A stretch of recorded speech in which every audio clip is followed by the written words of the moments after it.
Congratulations!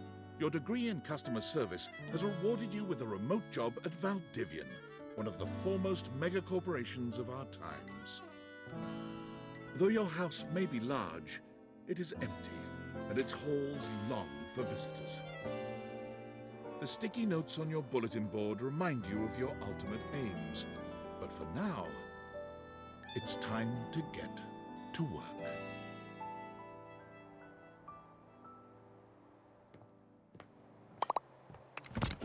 Valdivianites, happy Tuesday from your favorite Chief Executive Officer, David Most. As you know, every day here at Valdivian is a reason to celebrate, as stipulated in your employment contract. Today, however, is extra monumental, as it's the first official day of our new hire. Please join me in giving her a warm welcome to our team. Out of the 30-ish job applications we didn't immediately burn, yours had the least spelling errors. You're joining us at a very exciting time, and we're all rooting for your success. As it lovingly says on the plaque above our daycare center, Valdivian, our business is family. We're so excited to have you joining ours. Coincidentally, the daycare center has been shuttered indefinitely due to the recent economic downturn. We thank our Director of Child Care Coordination, Irene Thomas, for her inspiring work. Hi there. You come highly recommended.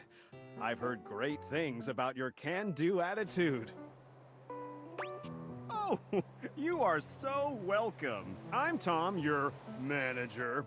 But you might find it easier to think of me as a leadership principal guidance associate. I'm not from your town myself, but I have heard great nice things about that specific locale. Seems like you are a customer success strategist. That's wonderful. You should be proud.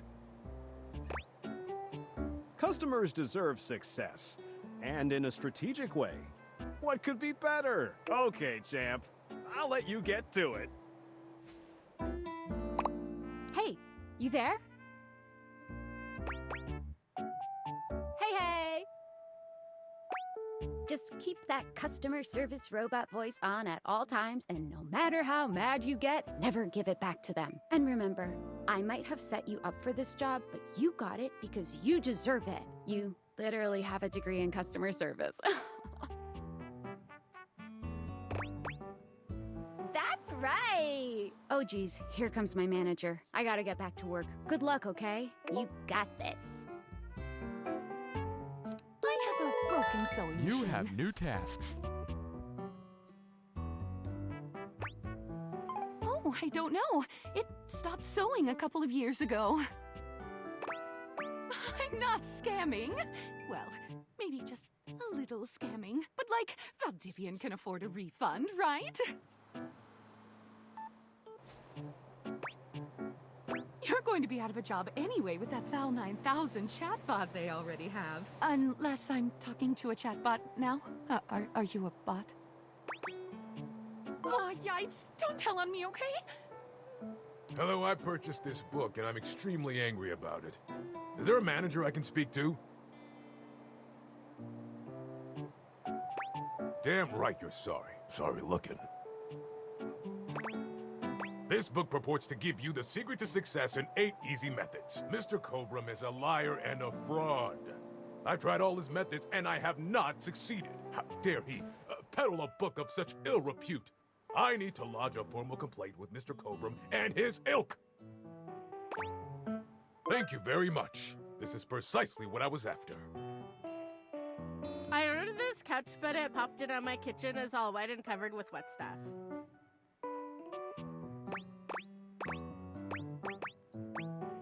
Okay.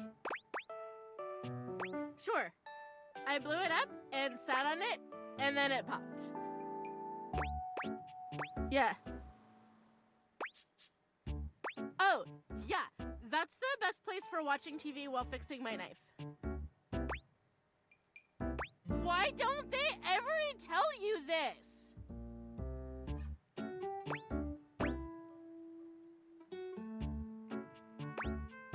Yay. I am a science teacher, Pronto Palace High School, Go Harridans, and I ordered this as part of a series in which I give students an element to take care of to learn how to be a good parent. This is not cobalt. It did not respond to normal cobalt stimuli. Well, normal cobalt is ferromagnetic. This is paramagnetic.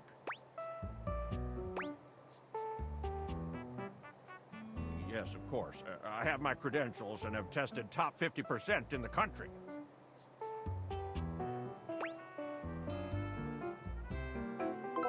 Thank you very much. Hello, my name is Emmanuel, and I have counted precisely 480 paper clips in this box. I would like a refund promptly. Thank you. Yes, every single one. Thank you for noticing. Have a happy day to you and your soul. Valdivianites! Salutations from the chatbot that has replaced your CEO, David Most. Just kidding. CEO is an extremely important position, and there is no way a computer could ever replicate the ingenuity, expertise, and warmth I utilize daily to bring leadership to our team and value to our shareholders. Humanity is absolutely integral to the transformative work we do here at Valdivian, and I will defend the essential importance of human contributions in every single aspect of this company. Excluding, of course, the following departments: sales, marketing, finance, legal, operations, public relations, communications, product, research and development, customer service, facilities, janitorial, and, of course, human resources. If your department has been affected, however, do not fear. Your new Val 9000 AI assistant isn't here to replace you. It's merely a useful tool to help you determine if your job is obsolete. Speaking of, please join me in bidding a fond Valdivian farewell to Glenn Bernard and the amazing artificial intelligence team that built the Val 9000. While the Val 9000 has unfortunately determined your incredible skills would be better utilized elsewhere, your contributions to our shareholders won't soon be forgotten.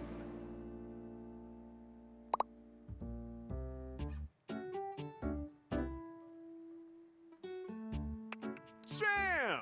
Got a quick minute? Oh, knew you were always good for a quick minute. The thing is, Valdivian has done some really intensive research, and it looks like Val 9000, the latest iterative AI tech, is going to be taking over your job for the foreseeable future.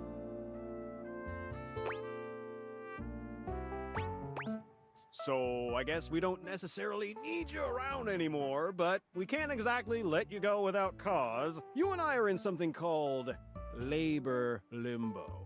We'll be around until we specifically muck things up, which then they can terminate us with cause. So, no muck. I'm over here doing my best too. Keep following the leadership principles and I'll check in with further updates. So, are you one of the affected people? I mean, I knew this was coming soon, but didn't expect it today. Sorry for getting you this job and then getting you fired. Oh yeah? That kind of makes sense. In a completely twisted way, of course. Well, they're gonna lock you out of here on your computer, so we can't talk here anymore. Are you on Discord? Well, you do now. We should talk there more. Who knows who's listening to us here. Talk to you later.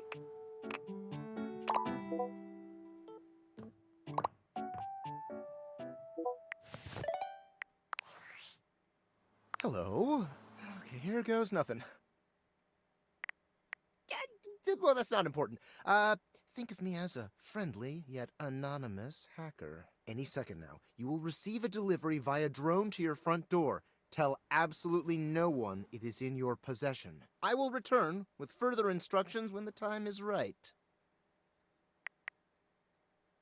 Perhaps.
You're not quite sure how it happened, but there's a smiling, pink-haired stranger standing just a few feet away from you. You don't remember inviting anyone over. You'd certainly remember inviting someone this cute to your house. Hey there! Your life is about to change. Hope you're ready.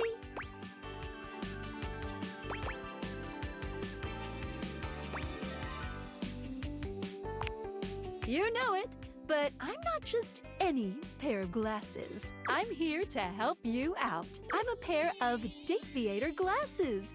My name is Skylar Specs. Woohoo! My lenses have special properties. They allow you to directly acknowledge a thing's existence, or date. You see all the things around your house? Things you might have taken for granted? Now you have the power to get to know them better, a lot better. And I have a feeling, just a silly old little feeling, just a grumpy feeling in my little tum-tum, that it'll help make your life a little bit more richer. And maybe find some love. Love that is all around you. In fact, let's go on a date right now.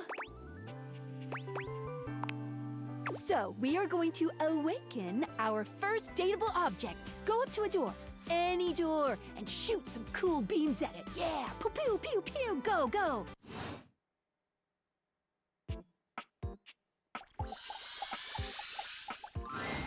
You're still standing in your house, but the unbelievable amount of bouncer energy radiating from the tall stranger who's just appeared in front of you would have you believe you're standing outside of a club. No funny business. I don't want to see those spectacles being used for something untoward.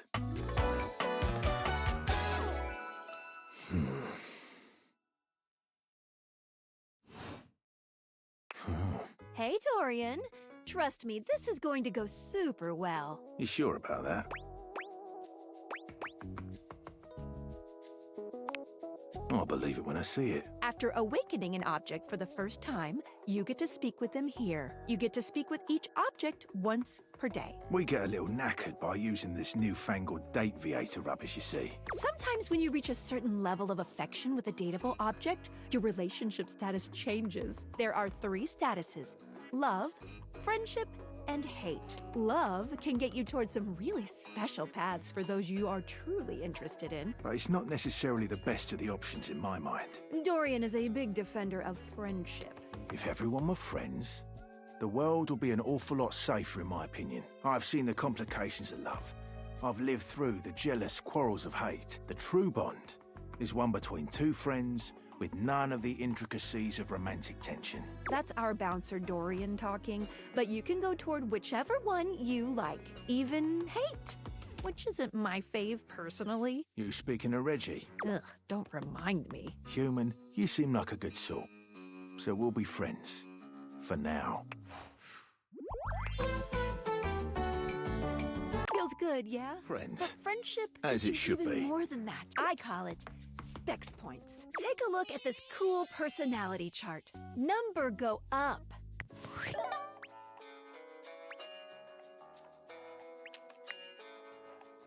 Each dateable object has points to give whenever you achieve an official relationship status with them. Get more of them to be able to choose some more advanced options. You wear it well. You can check out your specs points on your phone, which... Wait, we gotta talk to your phone. Duty calls, love. Bye, Dorian. Take out your phone and then shoot my beams while it's out.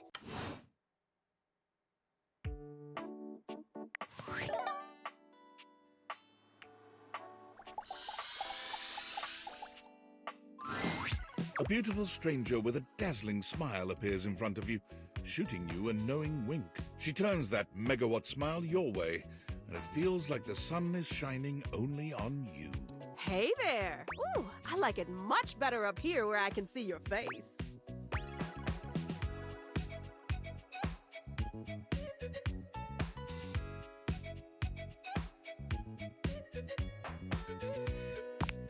Your phone? We'll see about that. you gotta win me over first, honey. Of course, to do that, someone's gotta show you how things work. Hello. Hey there! Oh, you must be Skylar. Glad we've got the human on board with the latest tech from Valdivian. I've been doing a little tutorial with her about how things work. Oh, well, my sweet human. Lucky for you, I've got a gap in my schedule and a soft spot for that lost puppy look. Aw, yeah, that's the one.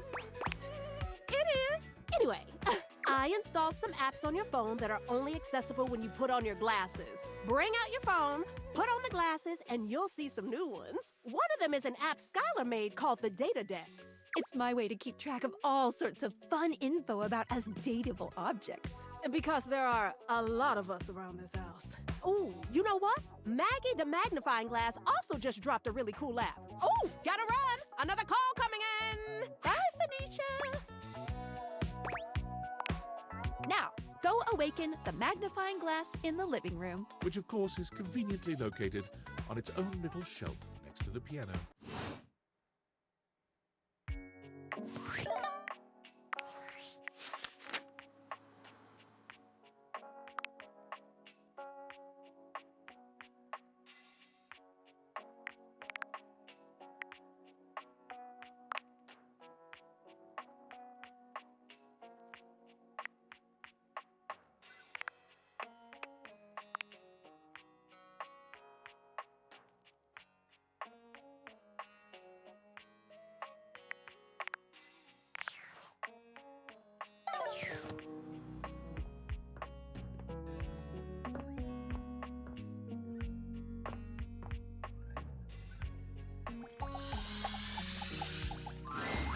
There's a distinct air of mystery to the private eye that stands before you. She reminds you of the old detective serials your parents used to watch. She gives you a scrutinizing glare through her magnifying glass, one eye comically enlarged. It's especially goofy looking to see it on someone with glasses. Well, well, well. What have we here? Aha! You're not a suspect, are you?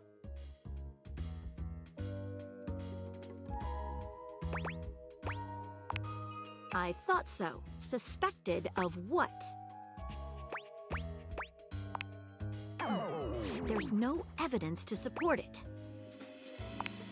Maggie, it's our human's first day talking with us. Go a little easy on her. Interesting.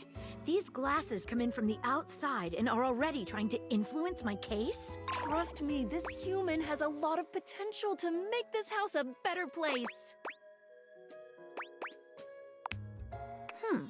Truthful. Regardless, as you are the human, I should give you a way to track down all the suspects yourself to keep you on my side, hopefully. I call this feature Rumors. It's installed on your phone. Ooh, that tickles.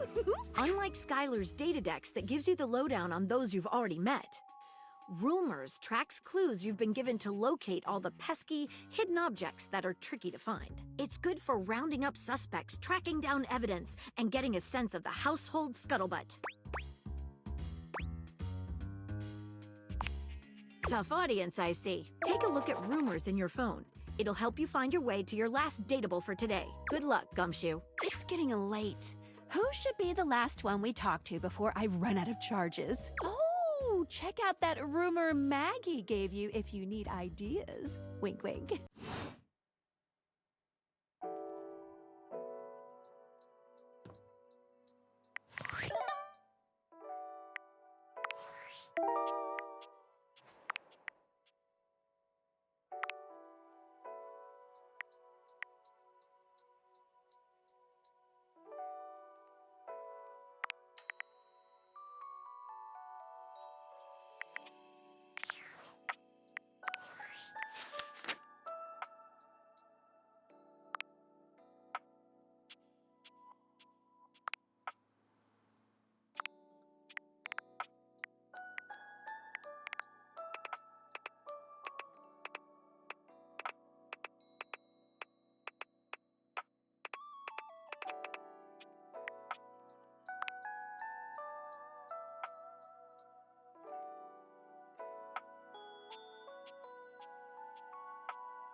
Standing here in your bedroom, you're struck by the realization that it's been entirely too long since you had anyone near your bed who wasn't, well, you. How strange, then, that the beauty standing before you feels so familiar, even though you're certain you've never seen her in your life. She's all curves and comfort, a soft body and softer facial features that seem to invite one closer subconsciously. She's positively enchanting. Hey there, stranger.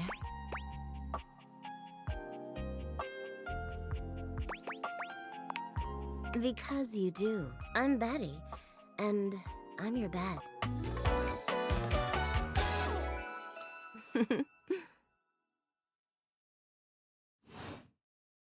We've been sleeping together so many years, it would be a little weird if you didn't know me, don't you think?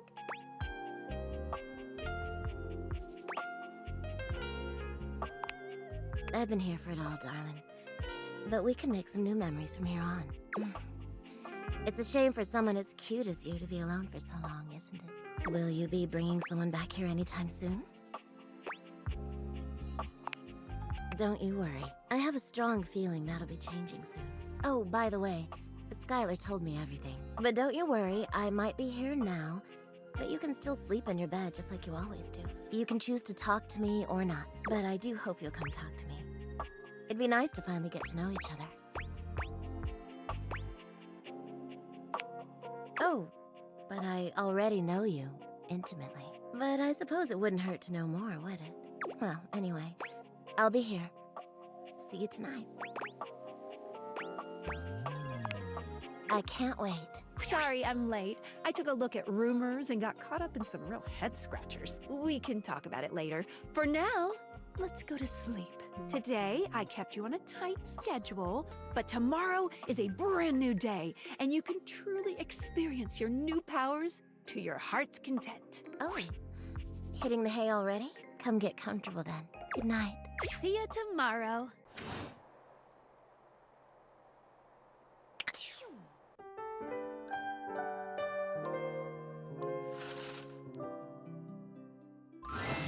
Good morning. Are you ready to start getting to know everyone around here better? Maybe finally find some love? I would suggest following up with Maggie next. As a detective, she'd have some good places to start.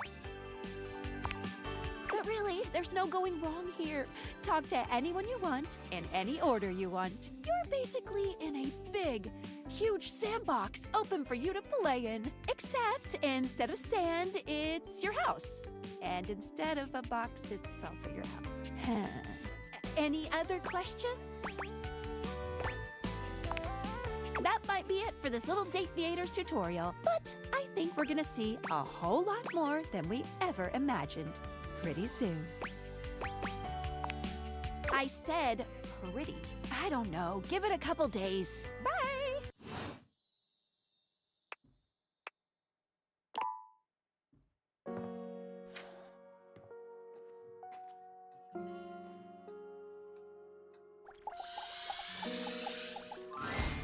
Most everything in your home is pretty standard. You may have inherited a lovely one, but it's not exactly what anyone would call luxurious. So when you find yourself bowled over by the nearly suffocating air of luxury and privilege in your bathroom, it's easy enough to pinpoint the source. A beautiful stranger in a luxurious sud-lined bathrobe stands before you, resplendent in black and gold. Her hair and skin have a distinct shine to them, as though she'd just stepped out of the bath. She strides forward, grabbing you by the arm. Oh my god, it's about time you showed up. I ordered hours ago, and the pizza's free if you're late. Wait a minute. Where's my pizza? Yeah, and so am I. So where's the pizza? She squints at you, looking you up and down. Wait. You look familiar. Don't I know you?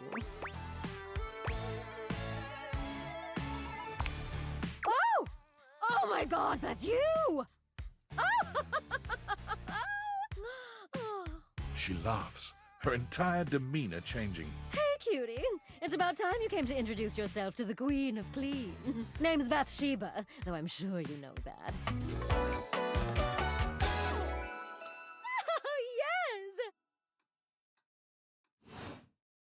Still don't know where my pizza is, but that's okay. You're here now, so you can go get me one.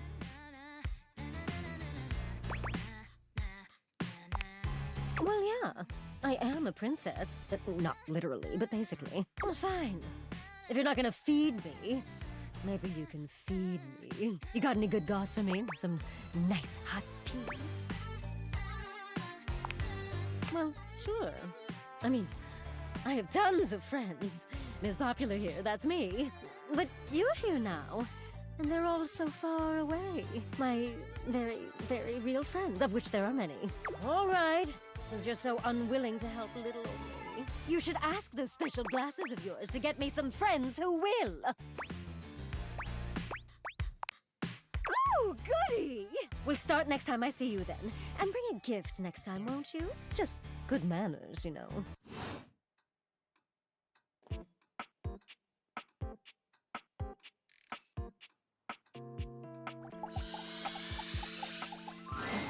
A very, very yellow punk dressed in studded leather glares at you. Their charming duck-like appearance does nothing to diminish the aura of absolute disdain that radiates from them. Who the duck are you?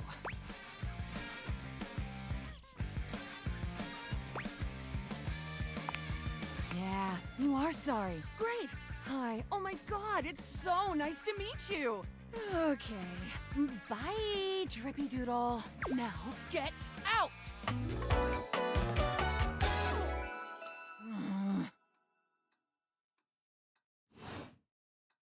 Oh, I'm getting a reading. It's a secret feature. It's called Content Aware. It goes off whenever I have the feeling that something a little off-kilter might happen. It gives you the chance to see if this dateable might be someone you might want to skip due to content concerns. If you're worried that you might miss out on points or stuff, don't get your tushy in a twist. I'll take care of the dirty work for you. No penalties incurred, I swear. Pinkies! If you're interested, you can turn it on now. You can also turn it on or off anytime I see ya.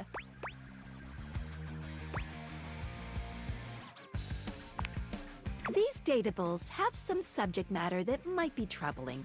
PTSD, violence, stalking, manipulation, domination, mental health issues, addiction, and many more. If you want a gentle warning when something approacheth, I'd recommend you turn it on.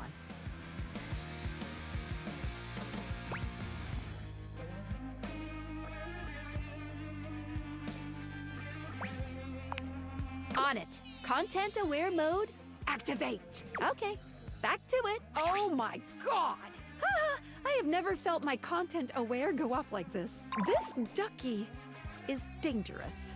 You got that right. This one gives off very sexual energy, very profanity-laced energy, very everything. They also, in certain paths, can have the power to just pop in out of nowhere. If you're the least bit turned off by anything rude, I'd skip this one. I dare you. See? On with the show. Show? What do you think, I'm giving it away for free, Four Eyes? Show's over. Everybody get the duck out.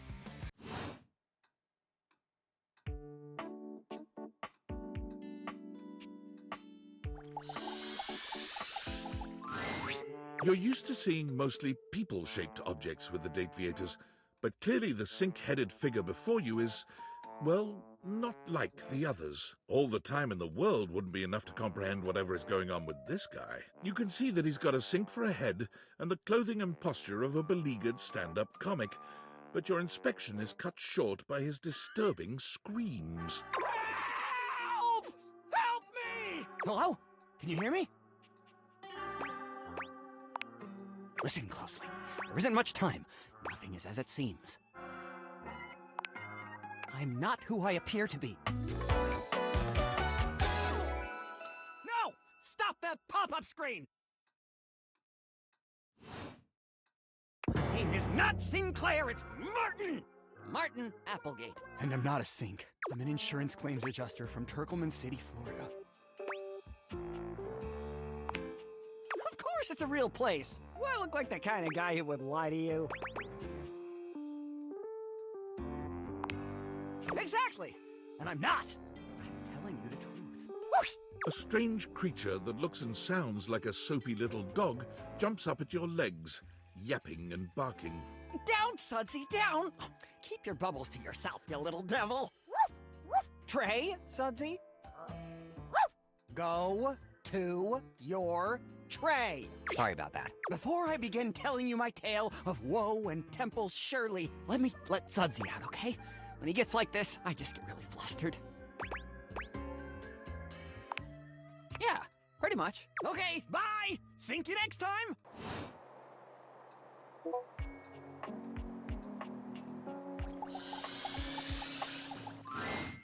There's a strange rapper standing in your bathroom where the toilet usually is. He's dressed in white and gold, but where his outfit is clean, the look he gives you is downright dirty. While you might be curious about this toilet man, it seems more than clear that curiosity doesn't go both ways.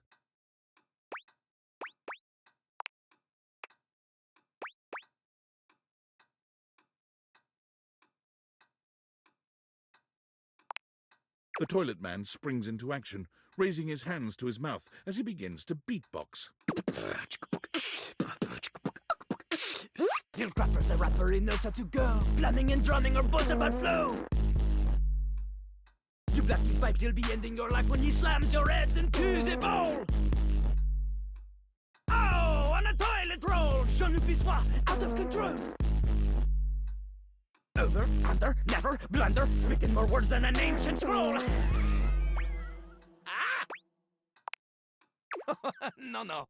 Holy Crap was Jean-Luc's old stage name. Now he is Lil Crapper. More secular, huh? Wider appeal, you know? Anyway, you know Lil Crapper. You love him. Everybody does.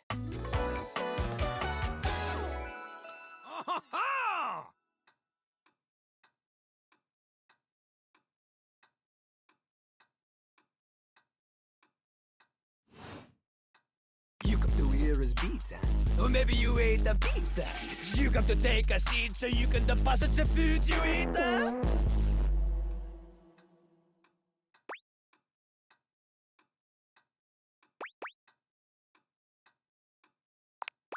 He's like a bidet, only spitting the truth. Going down quicker than gin and vermouth. They call him a party mouse, letting the naughty out, but that's a way to appeal to the youth.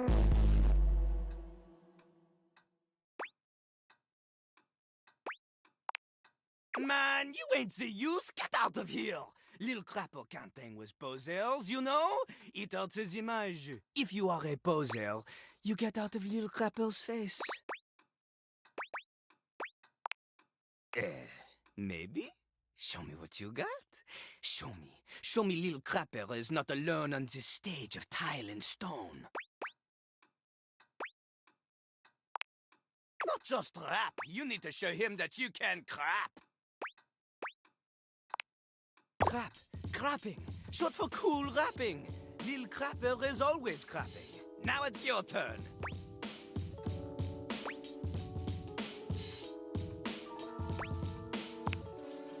Dating? Jean-Luc is an expert on dating. He has gone on many dates. Oh, so many. And do not ask anyone else in the house to verify this. Jean-Luc knows the key to dating is to wow the other party. The ladies, gentlemen, and those between will be hanging off your arm in a limousine. Provided you can clean it, you can cap the wall. But without rapping, you will not be dating at all.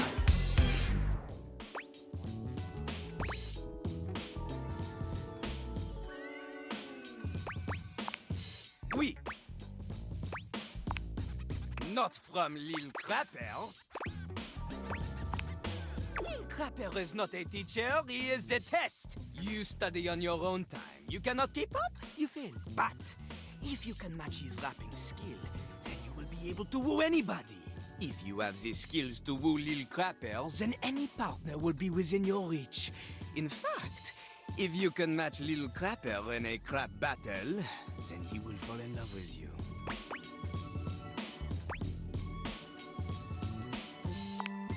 Cease your flattery.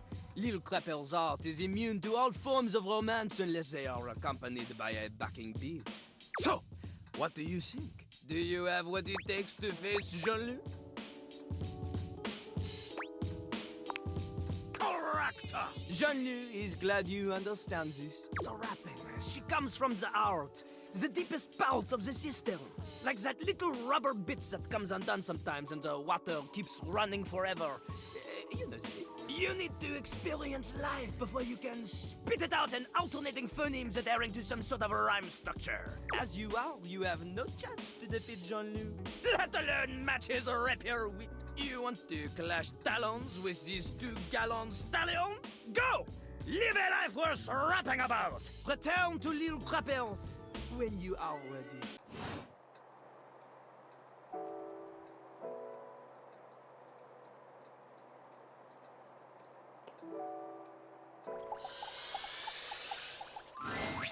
It's not all that surprising that your towels would have a look that one can only describe as fresh out of the shower. The fluffy terry cloth clothing and glistening skin are expected. What you did not expect to see, however, was a six-pack you could do your laundry on. Wait, hold still. He holds his hands out in front of him, stopping you in your tracks. You didn't do anything. He backs away from you, slowly and carefully. Just don't move. Ooh, there's some water on the floor. Let me get that before you slip and fall. He bends down to mop up a tiny puddle, standing back up with a grin. There, all good. It's my pleasure. Some might say that I saved your life. Hey, hey!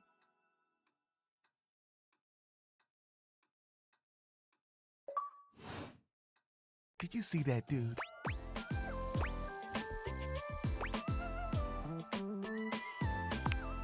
I may be soft, but I'm hard against spills. He mimes playing a trumpet, imitating the instrument with his mouth. I dry as quick as my wit. If you get wet, don't get upset. Isn't that right, Mug? Soaring sidekick. He holds out a small swan-shaped towel for your inspection. It's quite charming. Quack! Kinda? This is Little Buddy. He's pretty cool. I can fold him into anything I want. Today, a swan. Tomorrow, who knows what the fabric of the universe will weave? I mean, I only know how to fold like there are two others. But still, it keeps me busy between cleaning spills and warming up your body.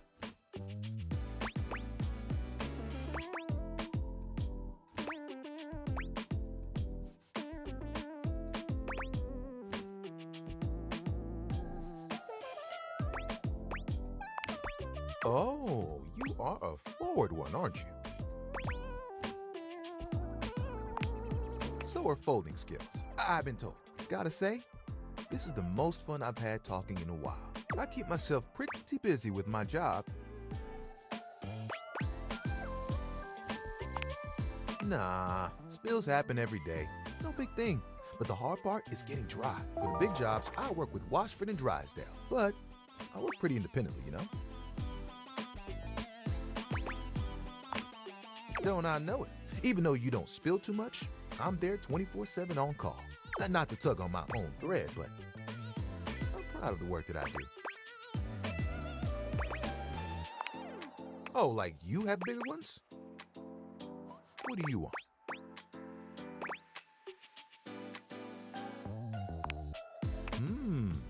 Sounds impossibly ambitious. There are things I want to do, but my job is important, you know? Those spills ain't gonna unspill themselves, and I won't be spilling things to you until I get to know you better.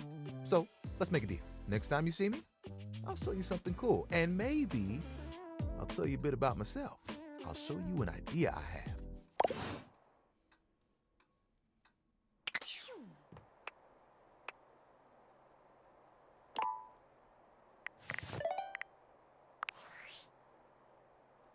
Hey, how's things in labor limbo? You been using all that extra time to do anything fun?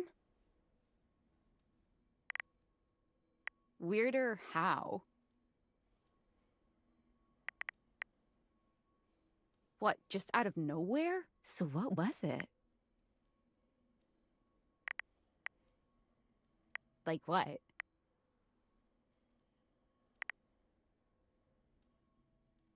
Gajinkas?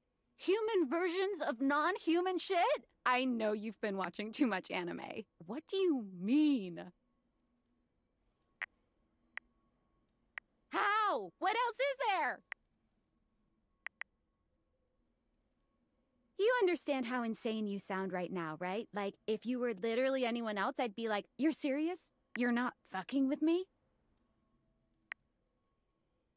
Man, what?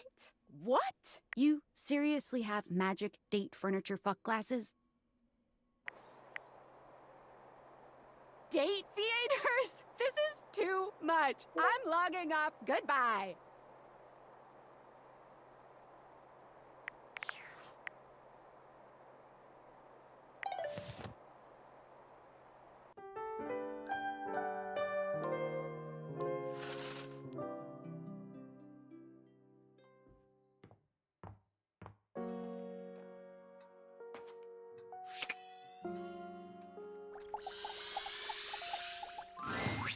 Your mirror has done its job dutifully over the years, accurately reflecting your image back at you in good times and in bad.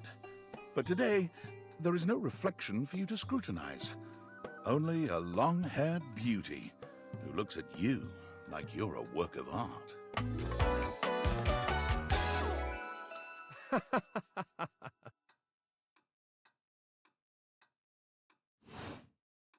Oh, incredible.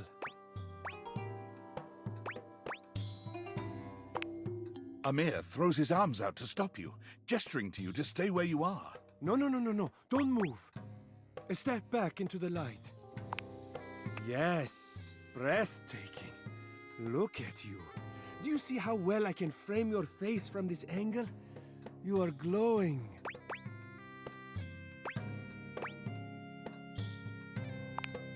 But I could not help notice.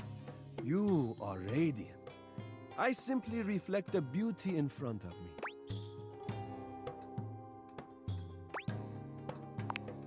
I can see in you. Your beauty must be something you are already familiar with.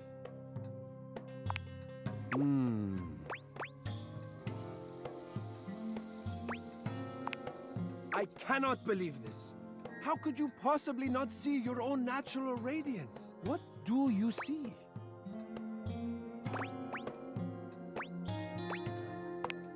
Nonsense. You look... You know, dear, the dress is maybe not so flattering for you. But that is such an easy thing to change. Easy and fun when you are ready. And even your lack of finery cannot dampen your natural allure. Now you see what I see. Ah, there's that incredible glow again. Confidence looks good on you. Feel free to stop by any time so I can admire it some more.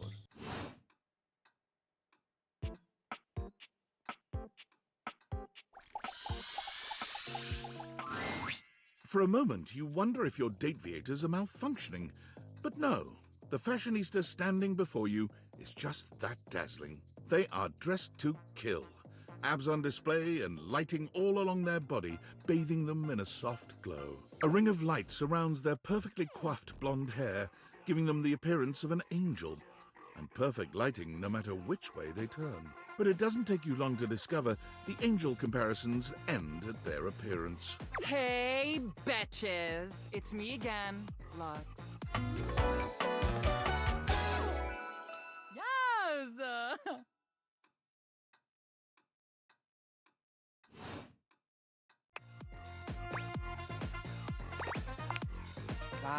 Wow.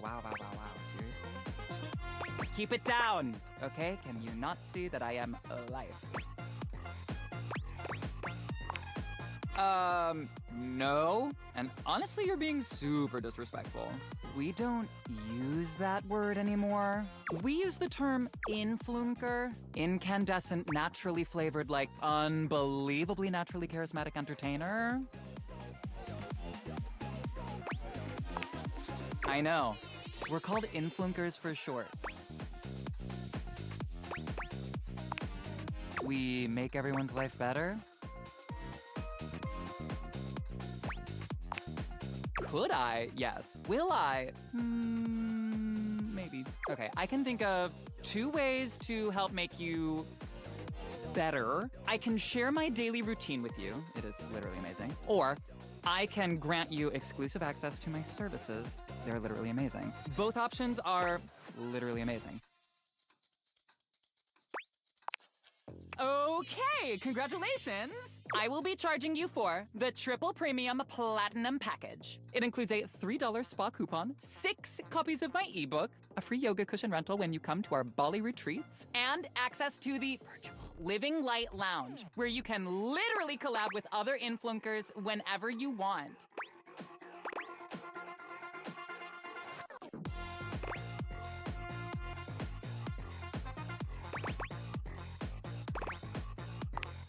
That's totally okay. You can cancel anytime. Sorry, I should have been more clear. You can cancel anytime after the first 3 years. Okay, bye! Let that inner light shine, baby!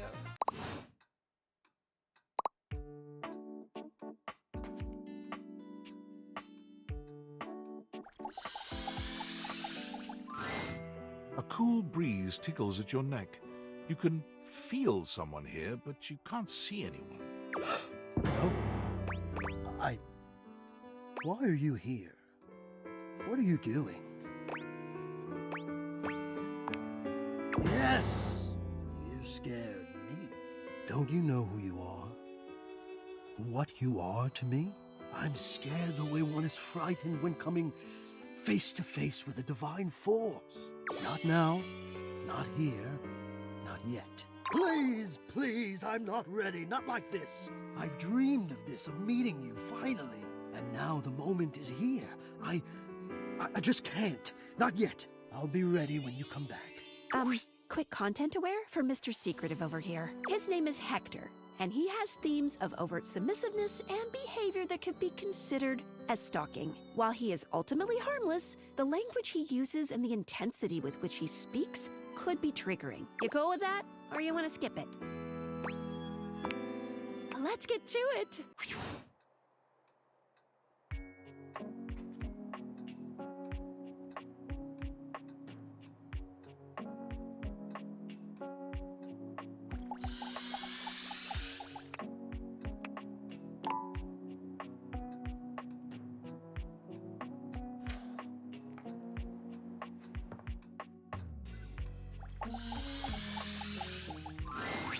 You've never been famous a day in your life, but as you try to evaluate the excitable figure blatantly staring at you, you can't help but wonder if perhaps this is how it feels. She looks at you like you've just announced she's won the lottery, her eyes wide and her jaw dropped. Oh my god, this cannot be real. I must be dreaming, right? This is totally a dream. It has to be.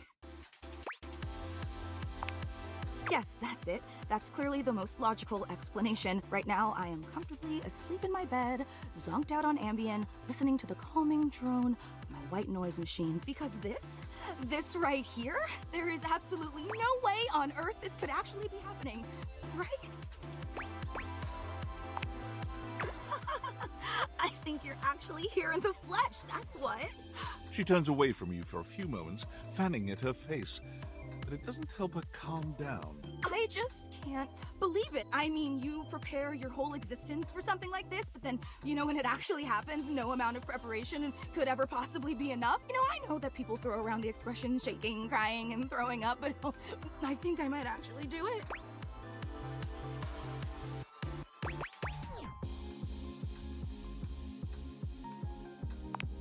Oh, I don't know why I even said that. I'm so sorry. It's just that my heart's racing a mile a minute, and there's definitely not enough oxygen getting to my rotors, which means I'm liable to blurt out just about any random thing that pops into my head.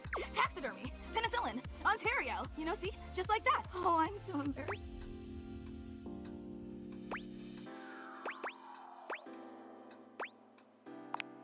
Are you kidding?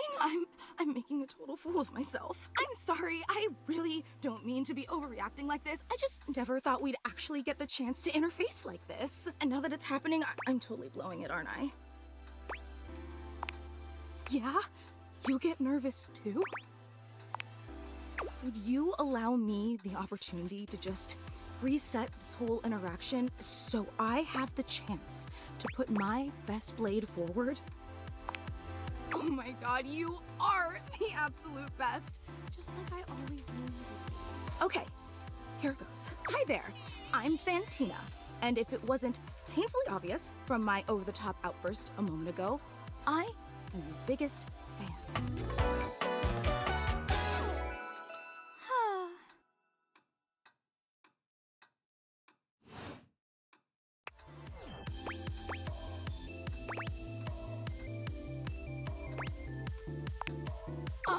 Hang on!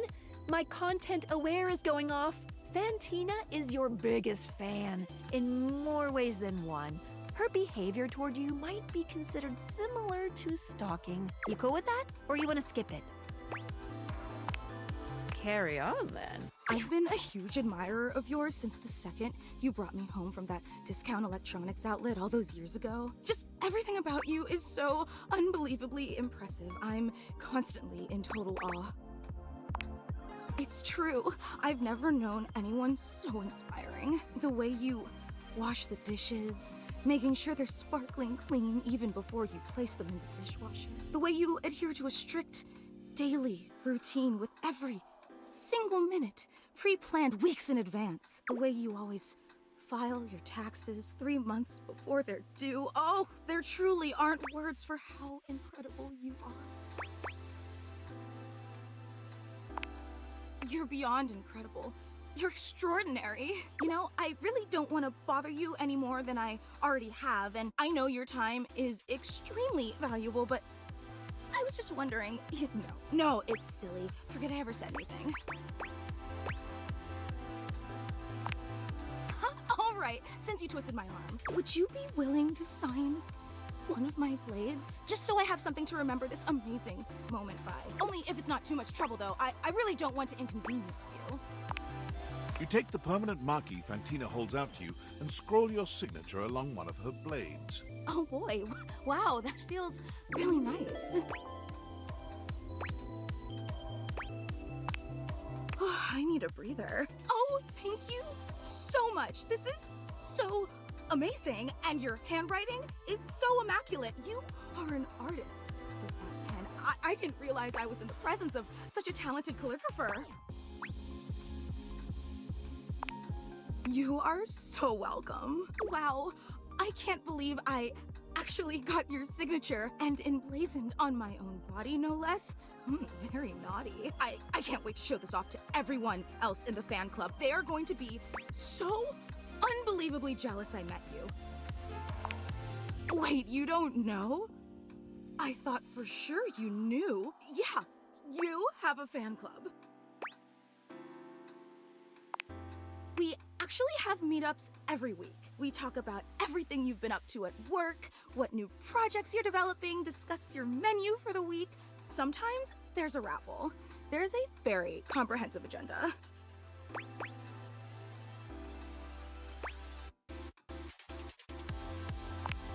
They were so impressed. Gruyere was such an inspired choice. Maybe next time you should include some Fantina. Get it? Fantina, the cheese. It sounds like Fantina, the fan. That's just a taste of the hilarious banter you can expect at the gatherings.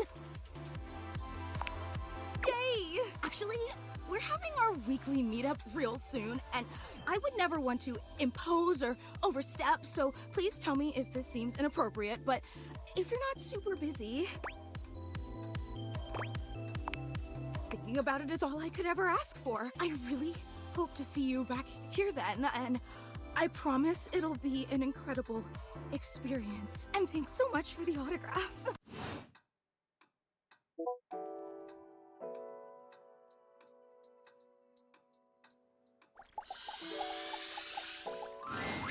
One moment you're looking at your old sports equipment, and the next you're looking at a gorgeous, muscled man dressed in various pieces of sports equipment that once belonged to a far more optimistic version of yourself.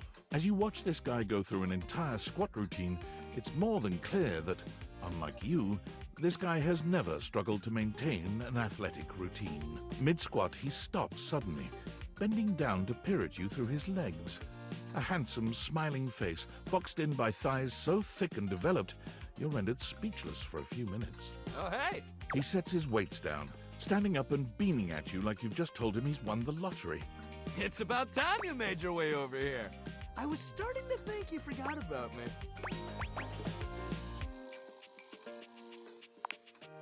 Hey, you don't gotta explain yourself to me. But since it's been so long, let's just start over. The lights dim, and a spotlight appears from... you're not quite sure where, really.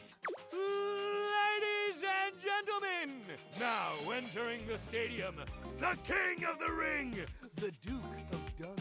the Jack of all trades, Master of Fun, Mr. Duncan Dunk Shuttlecock! Oh, hell yeah!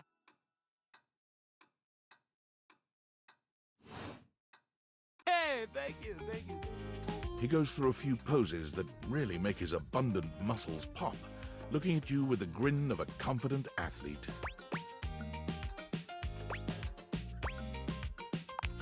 Dunk is delighted by your cheering, and he spends a few more moments basking in your attention. Oh man, it's been a while since I actually had an audience.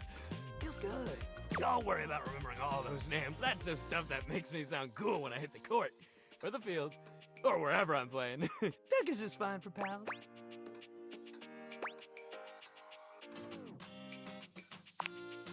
Totally! We might have just met, but strangers are all just friends you haven't met yet. Anyway, it's great to see you here finally. He grows very serious, placing a strong but gentle hand on your shoulder. What happened, man? How come you stayed away so long? Did someone ruin the joy of sports for you?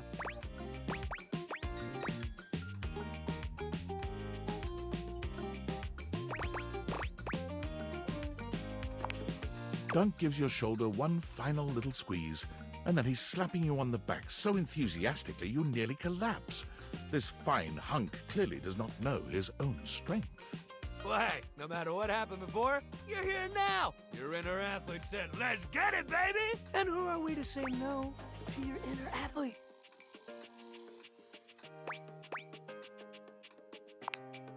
Hell yeah, love that positive attitude. We're gonna have a great time together. We just gotta get you into the flow. But I want to make sure you're ready for it. After all, working out without a proper warm-up is a great way to get a nasty injury. So you come back here when you're ready to get into it. Meet me by the weight rack, all right? Bring your positive attitude. We're gonna have fun!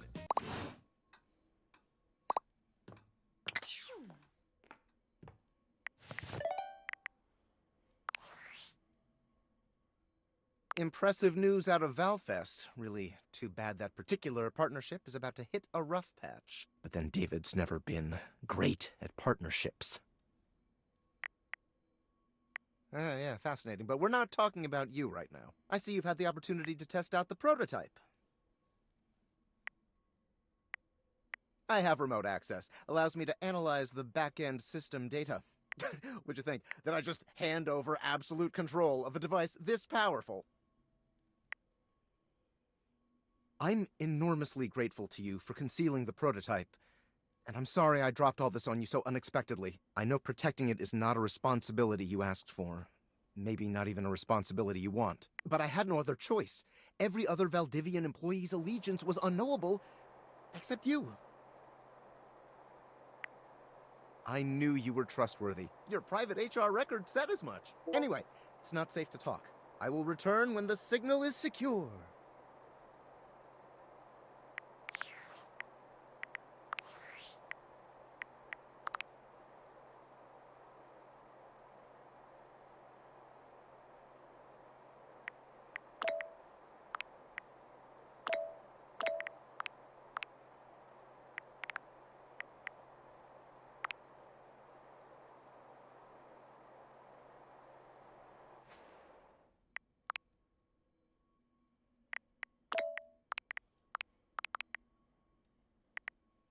Valdivitian tides! Yo, it's your boy, David Mose! Most. Coming to you live from the best virgin mojito bar ever. Like, this stuff for real is legit so good. I've had like 12, and I feel amazing. Can't believe there's not any alcohol in it. JH19. Hey, did you guys see how dope that presentation was? We rocked that. Like, people keep saying we're at dire financial straps and need urgent restructuring. Even my dad was like, you're gonna get smoked by your top competitor, Bitewave. Dead ass. And I'm like, okay, Dad, if you like Bitewave so much, why don't you marry them? But does Bitewave have a contract with the U.S. government? No. I just want to say I love you guys, but not Franklin. Don't love or miss Franklin at all. You hear me, Franklin? Night-night, nerds.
A charming, well-dressed duo stand with their backs to you, peering through the curtains and pointing at something outside that you can't see.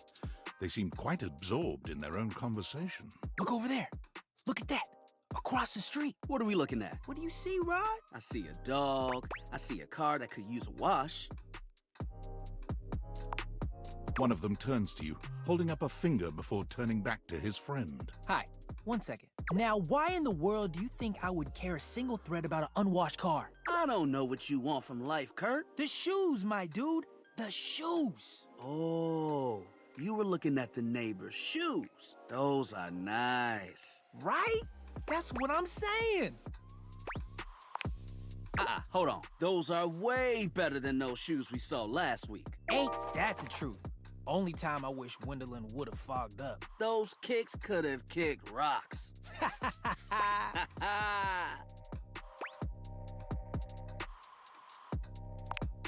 What was that about? Rod, don't be so rude. I'm just giving what I was receiving. You'll have to excuse Rod. His tact leaves a lot to be desired. There you go, talking about me like I'm not here. Nah, I'm talking about you so you can hear. There's a difference. See, that's why your seams are unfinished. My seams are unfinished? My seams are unfinished? Keep talking. See what happens. You ain't gonna do nothing. You love me too much. Yeah, okay. Don't say that too loud. Everyone else might start believing it. Kurt and I have been together forever. Yo, what up?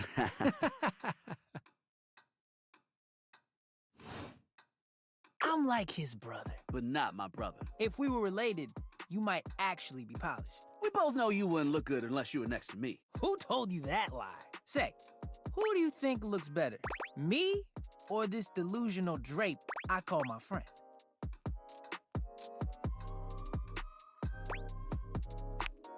Yo, what?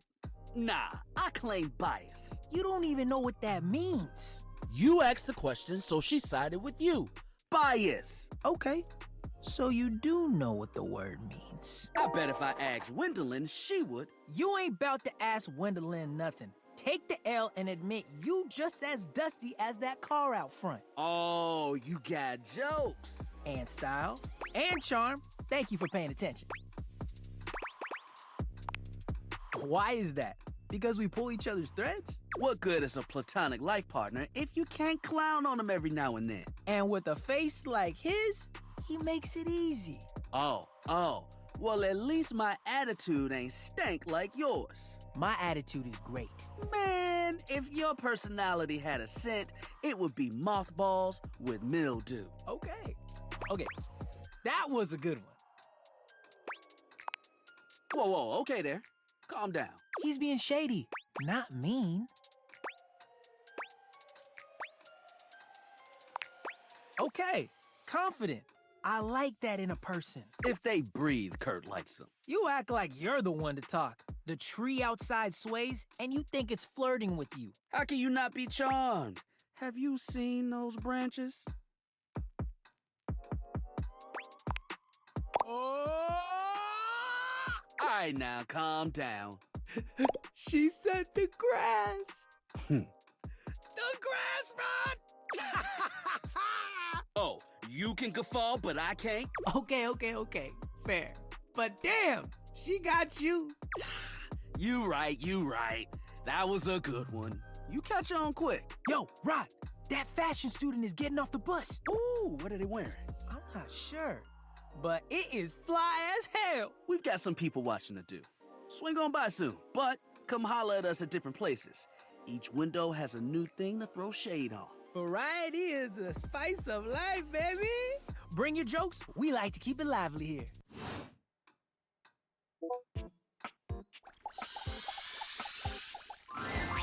The figure who stands before you has the casual, confident air of someone who knows just what she's about. Her short hair glows with the colors of sunrise, and her blue eyes drink you in without a trace of shame or embarrassment. She evaluates you with a hand on one hip, her draped clothing subtly highlighting curves you'd never have expected from your rigid, structured window. Well, hi there. I'm Wendelin. Oh. And you? Well, you're quite the looker, aren't you? Definitely. You're the one looking out at me all the time. Look, I don't mean to be so forward, but I found I'm happiest when I'm transparent about what I want and what I'm looking for. And unlike most everyone here, I've been ogled by humans for centuries. I have had enough attention on me, thank you very much.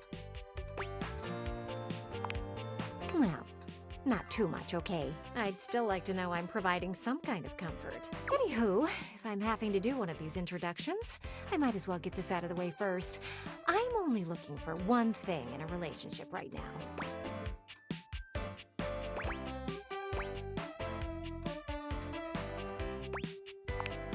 No, not romance. I've been around the block a few times and had my fun.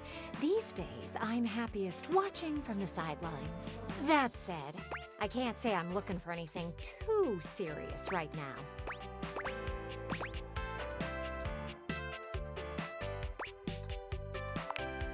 Dang right. Oh, don't worry. It's nothing to be too intimidated by. There's so much to do in this world. So many views to see. Even just the simple joy of a night on the town. Yet here you are, taking a breather, same as me, but you haven't even had fun yet. I just want to see you live a little, that's all. Stop watching life pass you by. Enjoy yourself. Kiss someone. Kiss many someones. And then maybe, in between your adventures, you can come tell me about all the fun you're having. Over and out.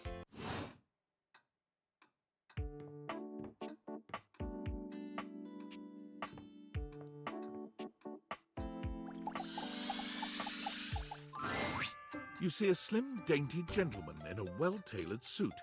He's absorbed in the ticking of a fancy pocket watch, but it's the feline ears on his head that most catch your attention. A tail sprouts from just above his backside, moving back and forth in time with the watch. Tick, tick, tick.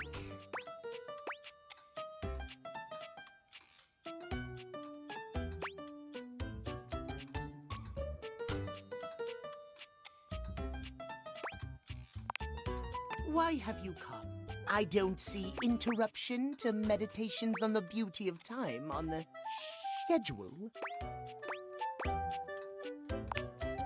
I am not disputing that, but you are not on the schedule. Do you understand? Perhaps you do not know this, as so few are as attuned to time as I am. But punctuality is of the utmost importance. So if you wish to speak to me, you must make an appointment. If VIP stands for very intelligent and punctual, then yes, I am. If you wish to make my acquaintance properly, you will return with an appointment. Sweet heavenly hours, I was so busy reprimanding you, I forgot to introduce myself. Not that you didn't deserve it for breaking from the schedule, but it is no excuse. Timothy Timepiece, at your service. Timeliness.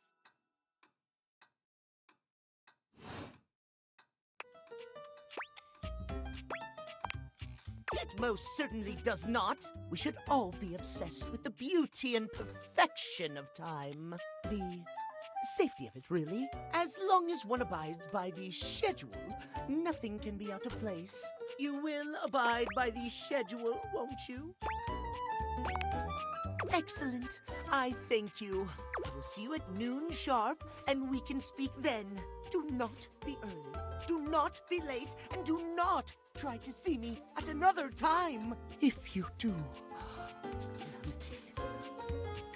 catastrophe on timeliness. See you then, and not a moment before.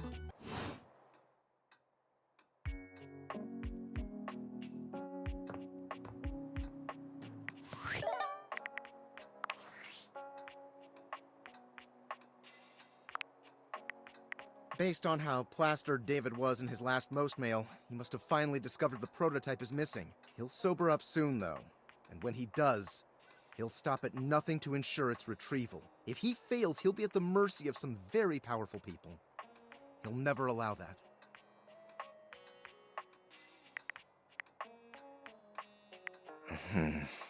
I guess it's imperative that we trust each other. And I've been asking you to trust me without being fully transparent. I know all this because I created the Dateviators. I'm glad you think so. We are obviously in alignment. Anyway, I can't talk now. Remember, under no circumstance allow David to know you possess the prototype.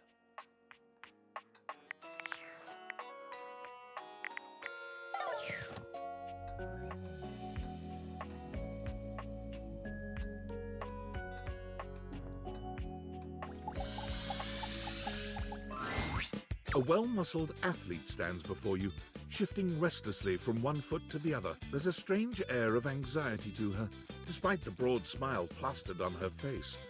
She seems a little too happy to see you. Hey, what's up, Dudette? How are you?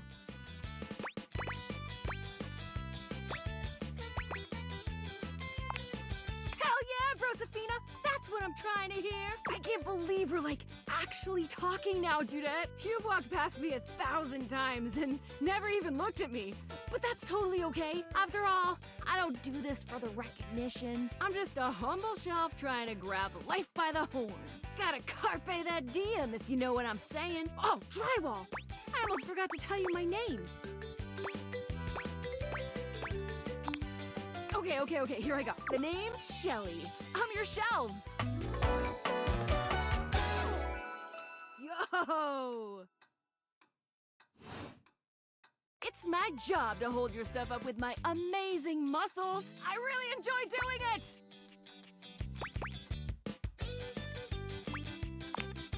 Great. Truly glad to hear it, Bromiga. Anyway, it's really great to hear from you. This experience is 100% aligning with my years-long fantasy of meeting you. I've never truly been happier.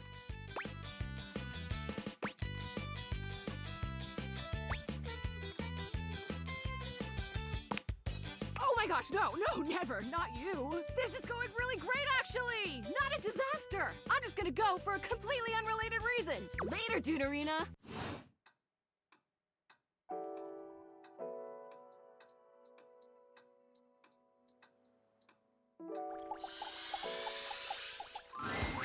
You're forced to crane your neck upwards as you try to take in the entirety of the blonde Viking towering over you.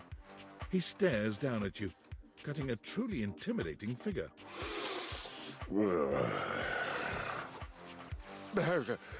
He says nothing for several minutes. You begin to wonder if perhaps your cross-trainer is broken.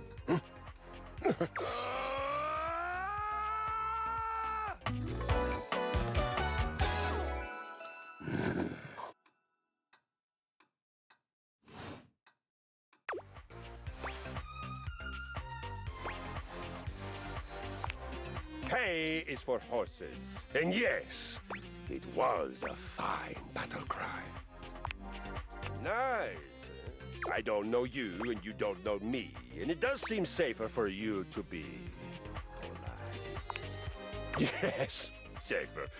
If you haven't noticed my rippling warrior's build, I invite you to inspect me more closely.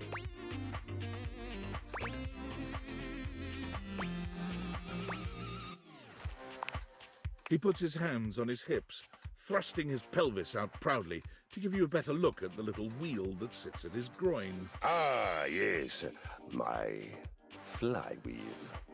Glorious, isn't it? I'm not entirely sure what it's for, but if you aggravate me, we can figure it out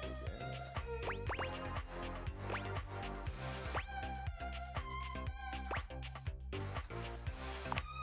A wise decision. I may be only just recovering from a day of battle and a night of revelry, but let us face facts. I would win. Well, we can fix that. Skill is not the mark of a warrior. The willingness. Let us fight, and we'll see where you are. Choose your weapon. I feel it. The surge of violence within me. Come to me at this place with your weapon. Next we meet, and glory shall be mine!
You see before you a glistening, oiled male form, perfect in its chiseled majesty. His gold, or is that bronze skin, is perfectly smooth, his features flawless, and his face stunning. Oh, hello there. Don't mind me. I'm just catching a bit of air.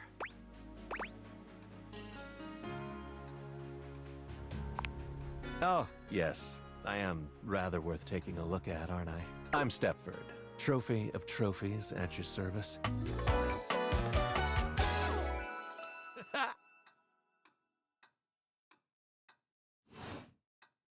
I've just been standing here all covered with oil, waiting for a good sunbeam to come along. That's a winner's name if ever I've heard one. Nice to meet another champion. So, what brings you around these parts? And are you satisfied with what you found? I'm glad. Despite being a natural, I work hard to keep all this up. As it so happens, I have a self-tanning appointment coming up. Can't be late, but I'm so glad we met. Come and see me again soon, won't you? I'd love to, ask your opinion on something. Got a tan.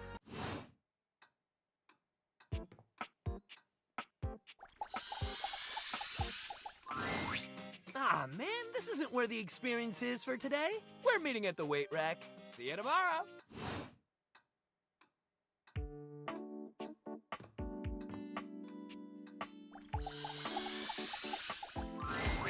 It takes you a moment to realize that there is not, in fact, a test of the emergency broadcast system standing in your living room, though the colorful figure standing across from you certainly bears a striking similarity to that TV classic. Even before they speak, you can feel a frenetic energy in the air, like someone switching between channels at high speed. Yo, yo, yo!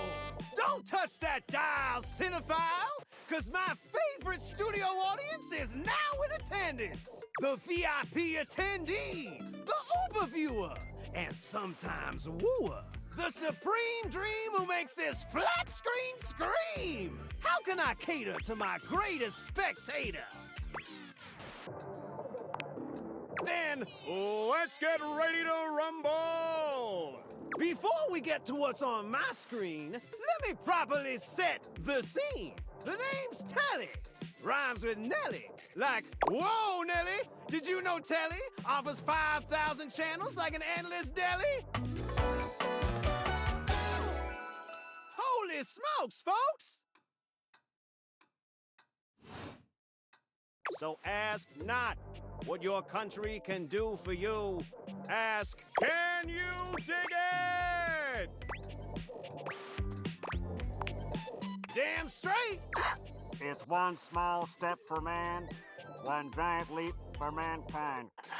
5,000 channels is the most offered by any provider.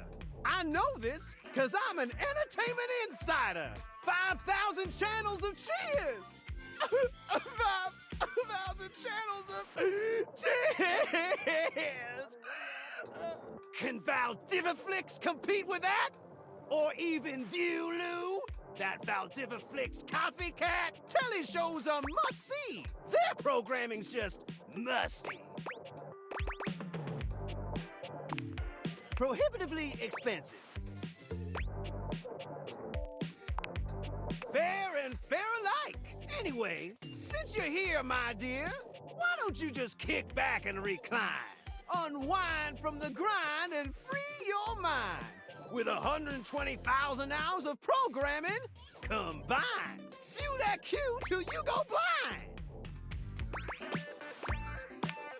Loading programming, optimizing for comedy, haha, analyzing for reality, boo-hoo. Pratfalls and close calls pumped straight to your eyeballs. And, yeah, Mr. White, yeah, science, bitch. I found 15,000 shows you wouldn't oppose. So what genre can I impose on you with my flawless flows? Wait, seriously? I just told you that I have 5,000 channels with 15,000 shows. And you want to watch the community access station?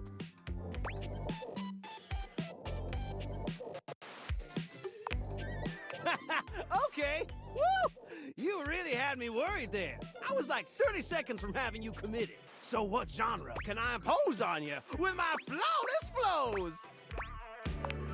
Time for some narration elation about home renovation. Allons-y.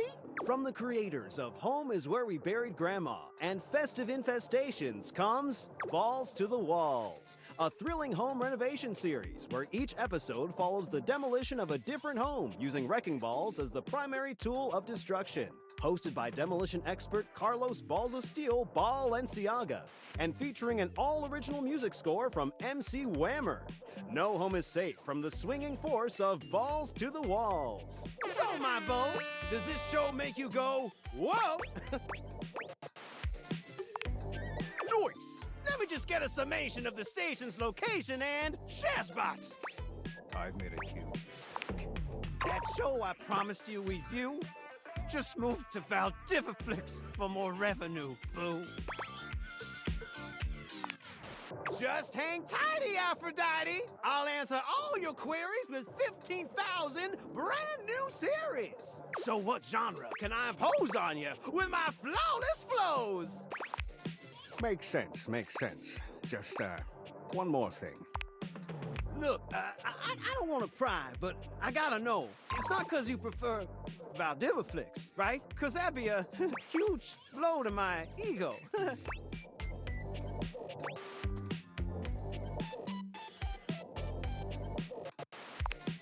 Oh, thanks, Hottie. That makes me feel naughty. Come back round here later, and I'll show you something about it.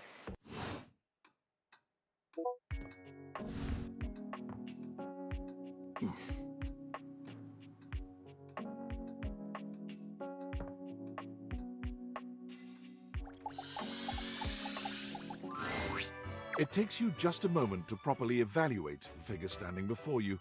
Her hair and clothing are such a jumble of various holiday decorations, it throws you. What time of year is it again? Have you truly been locked in your house for so long that time has lost all meaning? She is adorable, though, and her energetic greeting shocks you right out of your quiet contemplation. Hey, boss! You've caught me at a bad time. Heading to work. Well, the other work. Or is it the other work? What day is it, anyway? Oh, what's up? What do you need? And I to you. So many things and so little time. Makes you want to cry. That was bad. I'm Holly, by the way.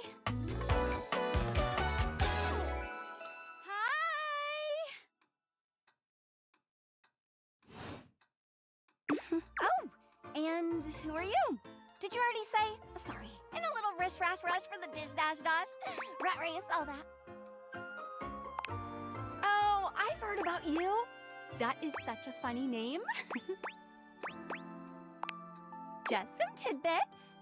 Anywho, I'm so sorry, but I'm already running late. Love to chat more, though. I'm working a double, then opening, closing tomorrow, but swing by first thing in the morning. That's when I'm usually able to sleep. That work? Great. Okay, bye!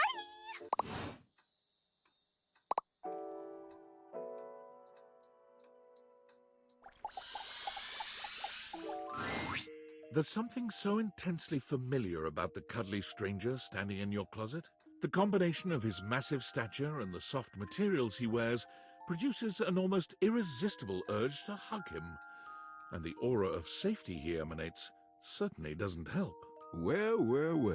Aren't you a sight for sore eyes? Yeah!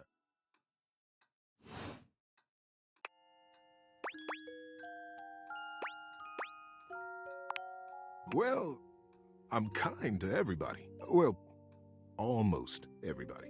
I try to be kind as much as I can, but sometimes considerate is the best I can do. Kindness is not a bottomless well, you know. Some people can't receive it when you offer it. I think of kindness kind of like really good peanut butter. For people who like peanut butter, who savor it, who appreciate and enjoy it, I give them a lot of it because I get it back and boy, it feels good. But for people who don't like peanut butter, who scrape it off or who don't even notice when they've gotten a big, thick layer of it on their Sammy, why give them more of what they don't want? No hard feelings, you see. But if you don't like peanut butter, it's okay. I got jelly, too. Well, that's wonderful. You know, it's been a little while since we talked. There's probably a whole lot of kindness waiting for you around here. Tell me, what brought you around to see me?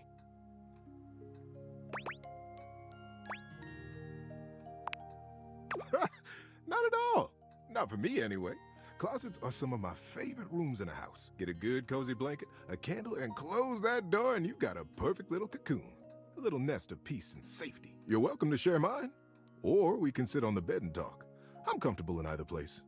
And no matter where I am, I'll always be happy to be with you. I leave it up to you. Where should I go?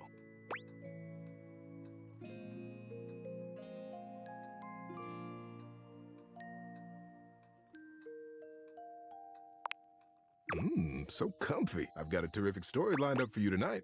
Are you ready?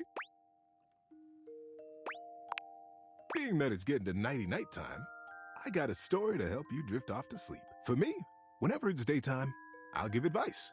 But at sleepy time, it's story time. Want to hear my story? Oh, this one. This is the biggie, buddy. It's a good one.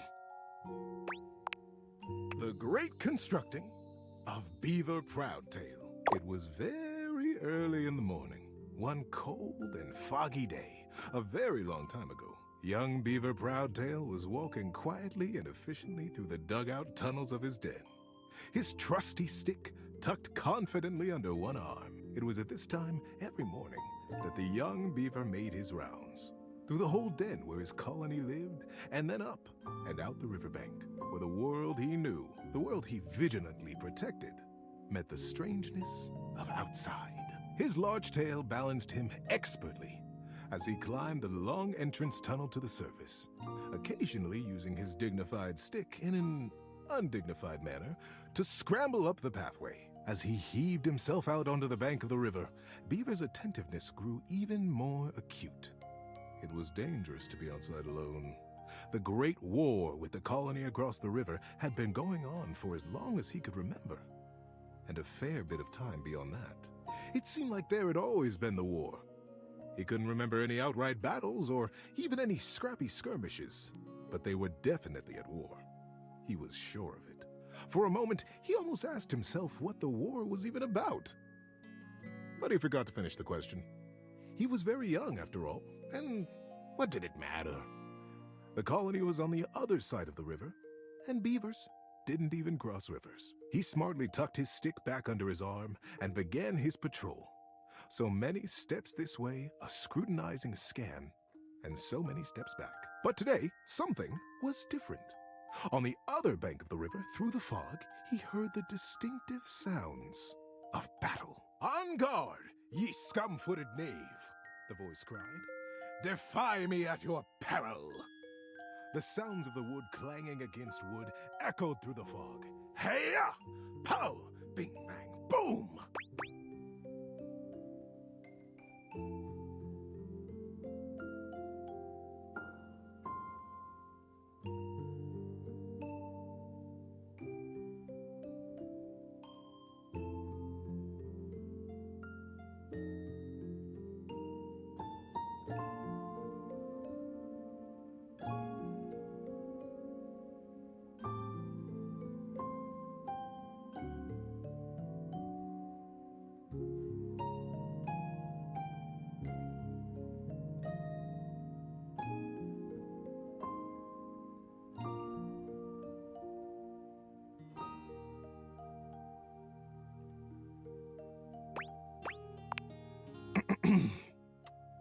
Thank you. Who goes there? Shouted Beaver, his heart in his little throat. As an answer, he heard a young and high-pitched yelp. Ah! My name is Builder. Hi? Hi. It was all Beaver could manage.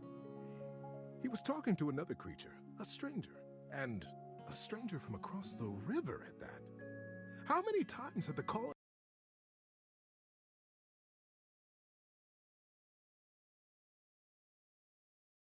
Council, the denizen, warned him about the dangers of this? It was strictly against the rules, and Beaver had always followed the rules. Hi! The voice came careening back across the water. What's your name? Beaver heaved a deep breath. Whoever this builder was, Beaver was not going to be shown less brave than he. I'm Beaver. Beaver Proudtail. Well, hello, Beaver Patton. Builder Jumpfoot's my name. I'm playing at war. Want to join me? I most certainly do not, cried Beaver. Playing at war? War is serious business, not for playing.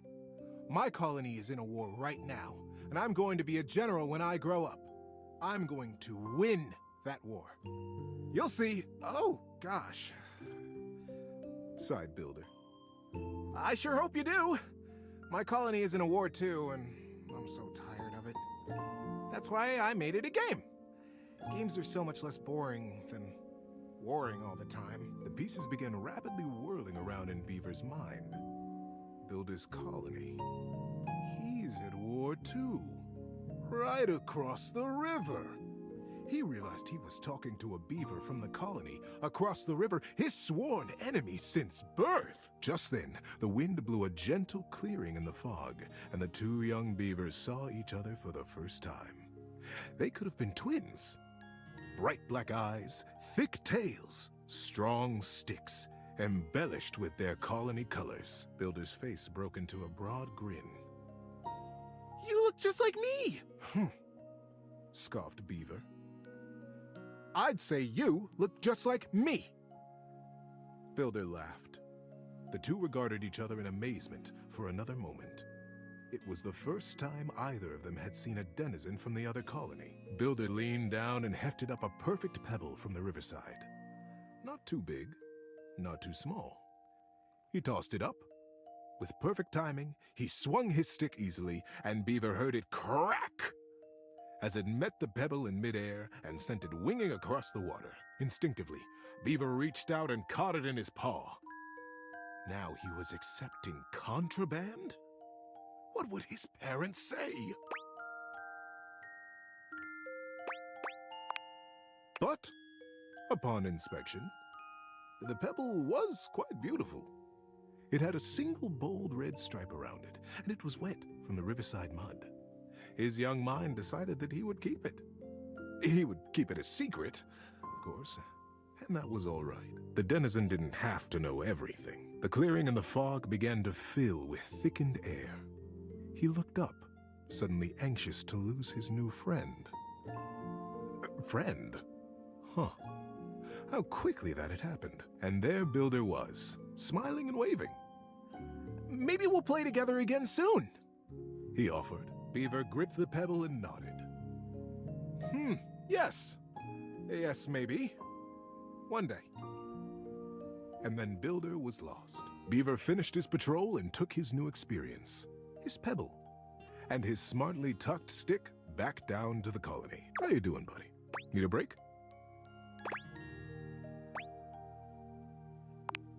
Okay. See you next time.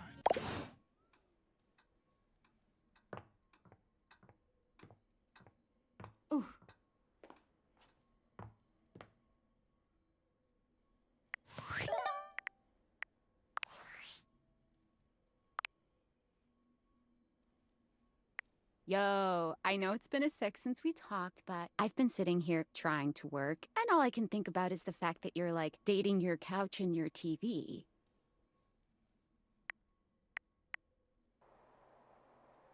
Ah, sorry, friend. I don't mean to complain. Household object harem anime is going.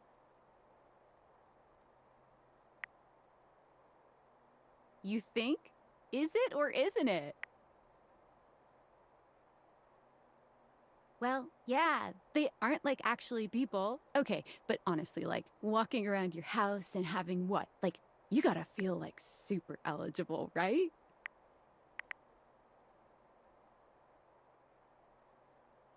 Aw, don't feel awkward. Just believe in yourself. When you're out here dating your appliances, you know.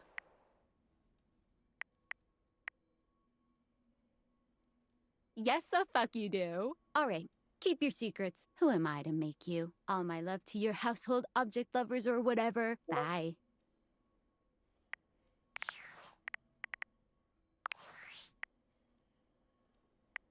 Valdivianites! Salutations, and a good greeting from your CEO, David Most. Wow, the other night was quite a lively celebration, wasn't it? Honestly, I don't remember much. Which means Sandy in corporate events planning did her usual bang-up job. Inspirational work, Sandy. Way to earn that 3% cost of living bonus. Keep it up and undoubtedly you'll be CEO one day. Unfortunately, sometime during the festivities, my sunglasses seem to have been misplaced. By who, exactly, is impossible to know for sure. We've combed every inch of the hotel, and they did not end up in the lost and found. So it seems likely that someone mistakenly took them home. Honestly, they're worthless. They were given to me by someone special, and they do have some amount of sentimental value. So if you have any information related to their whereabouts, please email me ASAP. Oh, and if someone from the press happens to reach out, they were definitely just normal sunglasses and not a highly classified prototype we're secretly developing in conjunction with the federal government. Unrelated, please bid a fond Valdivian farewell to Sandy in corporate events planning, whose role has been eliminated due to ongoing workforce optimization efforts. Best of luck in all your new endeavors, Sandy.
As you take in the sight of the adventurer standing before you, it's hard not to feel like you've stepped into one of those old adventure serials from decades gone by. Even though she's decked out in cardboard and masking tape, she looks like she's ready for anything.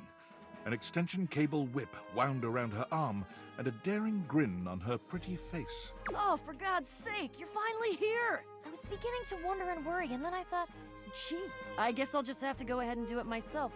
But that probably wouldn't have been such a bad thing, because let's face it, I'm exemplary. But you're here now, so let's get cracking. I assume you brought your tools and knowledge and probably a snack of some sort? Popcorn! Brilliant! Effervescent! I am beside myself with happiness. But before we begin... The adventurer strikes an impressive pose, positively radiating confidence and daring. I am Bo. I am the soul, the spirit, the animating animus of boxes and storage containers in this house. This most special of houses, where it is my great privilege and my great destiny to reside.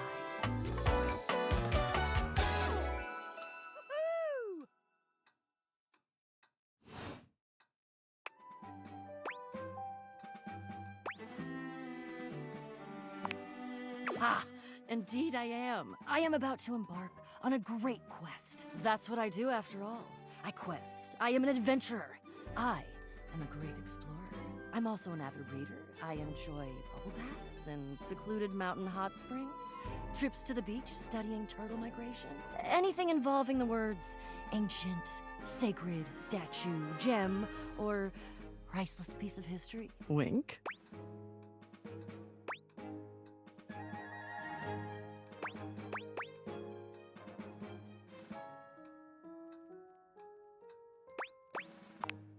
Wonderful. I am, I must say, already very much enjoying your wry and dry sense of humor. I think we're gonna have a grand time questing together. I have introduced myself, and then I just got so darned excited my mouth ran right away with me, and I didn't give you a chance to introduce yourself. Not that you need to, of course. I know who you are, but go ahead. I know that you are the... well... Bo takes her hat off for a moment, holding it over her heart. She bows her head, just a little. It is my great honor, my passion, my destiny to have the opportunity to follow my path alongside you, the leading houseologist, to whom I owe such a debt of gratitude and respect. Houseologist, the leading authority in this, or any province on this house, its history, its mysteries, its great secrets. You are the resident, after all, aren't you?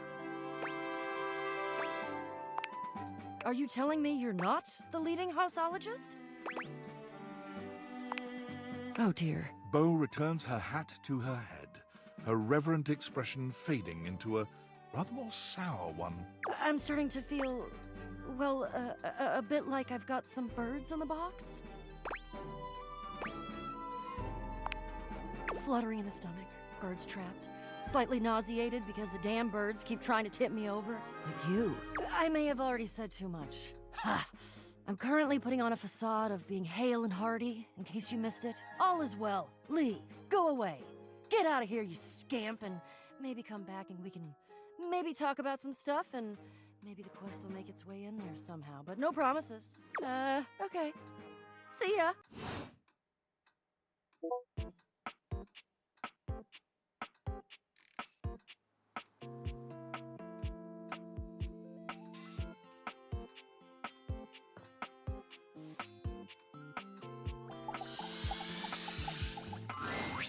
Ah, man, this isn't... We're meeting... See you tomorrow.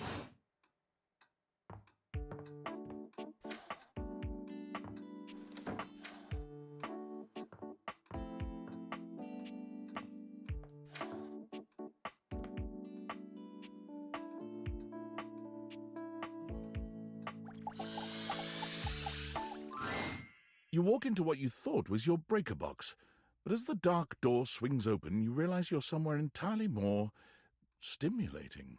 A classic speakeasy club welcomes you in. The low electric lights glow warmly. Live music drifts languidly from a sumptuous velvet red stage and envelops the audience in a pleasurable haze of pure vibe. The gentle clink of cocktails in glasses rises from a wood bar to the left of you, and then a gentleman with a languid, easy air to him approaches you. Well now, what a delightful surprise. A brand new patron.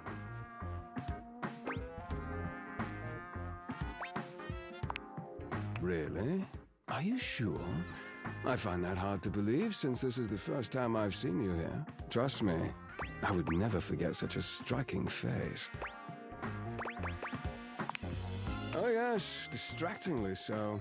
I imagine it would be quite difficult to focus on anything else with you around. Though, I can't say I mind. You have quite the reputation around the house, live wire. I'm eager to explore it for myself. But we're getting ahead of ourselves. Where are my manners? My name is Volt.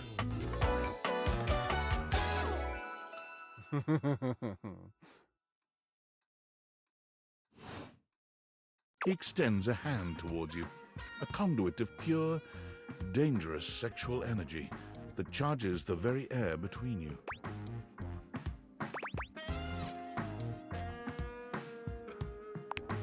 He lowers his head to brush his lips across the back of your hand.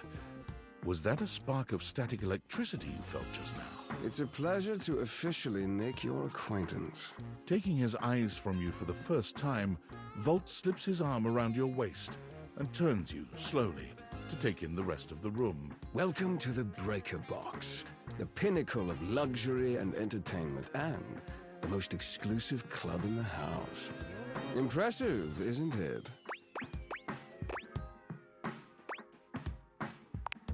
Oh, trust me, you look stunning. That sound, the flickering lights, it can only be a power fluctuation.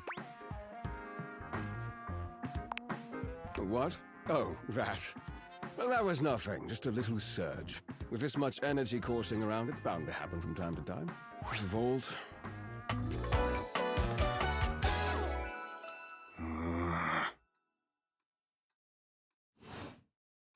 This newcomer looks exhausted, frustrated, and annoyed. His sleeves are rolled to the elbow, revealing calloused and bruised hands that he wipes on a rag. Eddie! Just in time to meet our guest. The human? What's she doing here? I'd imagine if we don't poison the mood, they'll be joining us for the headliner show. Joining us for tonight's show, I hope? Careful there, Livewire. I might just take you up on that. Right. We'll have fun with that. I finished the patch, I'm clocking out. Not my best work, but it'll hold for the show. Ah, I see. And you're sure you're feeling all right? I'm fine. Just don't overdo it. Eddie turns and trudges away, focusing on the rag in his hands.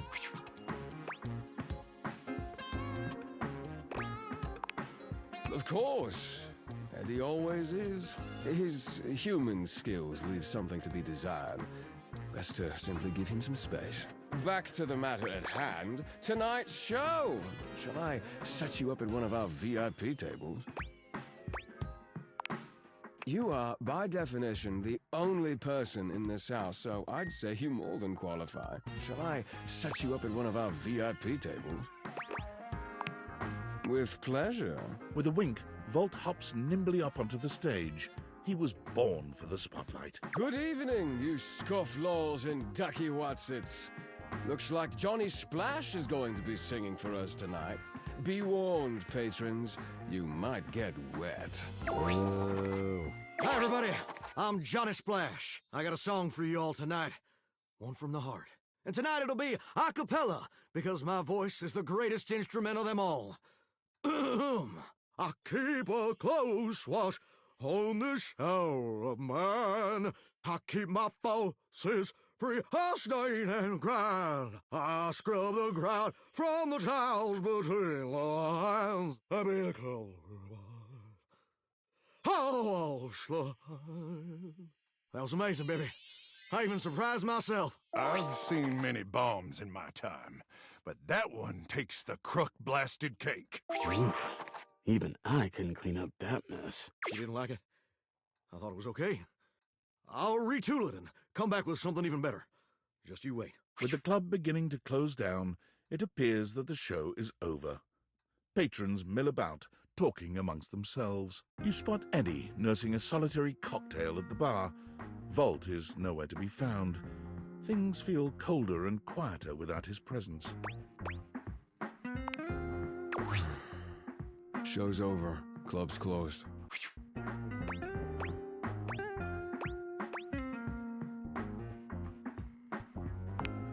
Because I have to work, genius. Club's closed for you. I have to get us ready to open again. Doesn't just run itself, you know. Are you always this oblivious? Then allow me to make it perfectly clear. Get out.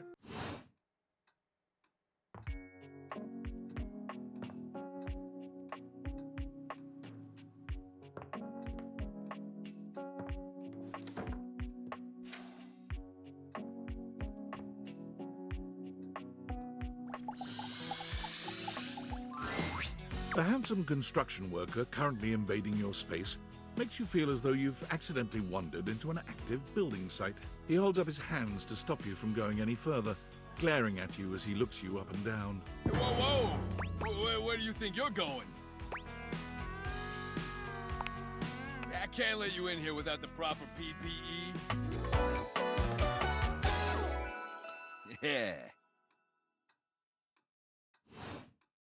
Tony puts his fingers to his mouth and whistles. Hey, oh, get him out of here! Your hard hat, your boots, your high-vis vest. Come on, this is a job site. Don't even get me started. Not when Johnny Wannabe next door has got a whole garage to himself. I mean, I'm talking wall-to-wall pegboard, 6 kinds of saws. Oh, and he's got this 12-inch auger. Man, those things go deep. And you're telling me 1%ers, right? Look, all I'm saying is I want a little more space, too. You know, for entertaining. I'm a popular tool. It's always, hi, Tony this, thanks, Tony that, or Tone, my ass is leaking. Jean-Loup, incontinence. You didn't hear from me, though. HIPAA. Anyways, objects need somewhere bigger than this to come see me for what ails them. And, sometimes old Tom might also want to have special company over. You know what I'm talking about, huh? Tony nods, grinning smugly at you.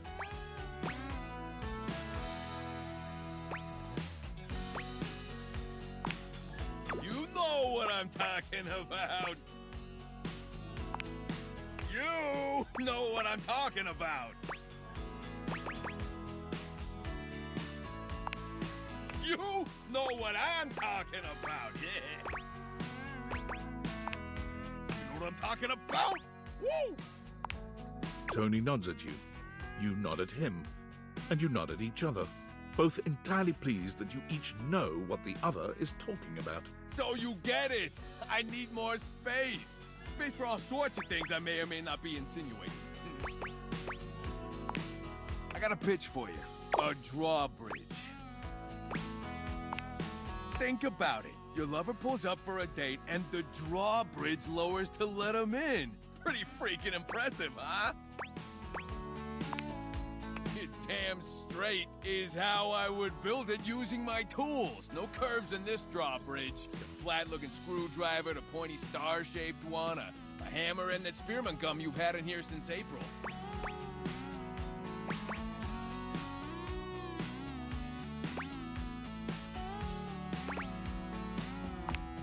Absolutely. You get it. Which leads into my next idea. Indoor slide.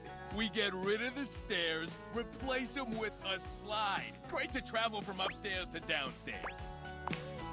Way ahead of you. All us construction guys do this. It's an industry standard. You ready? Grippy socks.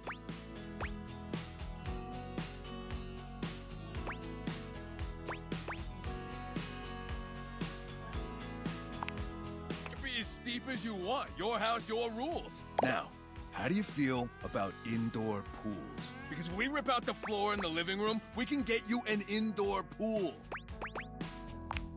Of course it is. But that's what the chewing gum is for. You just stick some of it in the outlet holes and Viola, it's now all shockproof. That concludes my remodeling advice. Now for the actual dating advice, you're just gonna have to sign up for my workshop. Oh, you better believe it. I'll be paying real close attention, so you better make sure you're taking notes. I'm gonna make it real easy for you. You wanna take my workshop, all you gotta do is show up. No paperwork or nothing. Now, I don't mean to hustle you out of here, but I gotta take lunch. Union rules. But you can come back later and see what we can do. You know, help you fix up your romantic affairs. I'll see you around.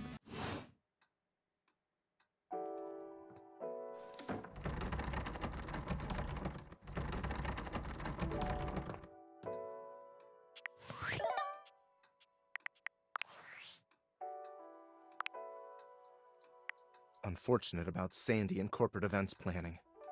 She was responsible for all the best casual Friday themes. Now that she's gone, there's finally nothing left of the 7 pioneers.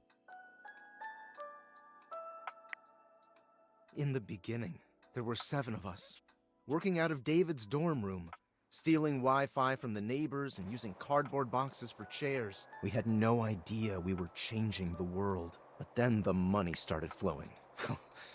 Money always changes people. Didn't take long for the 7 pioneers to be whittled down to 1. Bingo. And all this? The wretched soul-sucking corporate monster that Valdivian became? The pioneers never wanted that. Deep down, I really believed David, the old David, was still in there somewhere. But when he wanted to use the Dateviators for military applications, I knew more drastic action was necessary. Quickly. I'm sorry, but there's no time. I'm using the display phone at a wireless store and they closed 30 minutes ago. I'll follow up when I can.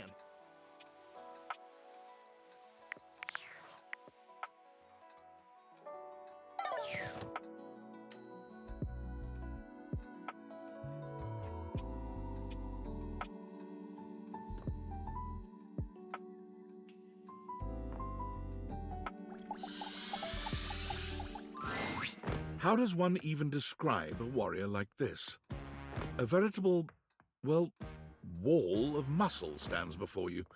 It's almost comforting to know the walls of your house are this solid. Wall, wall, wall, wall, wall, wall! Wall.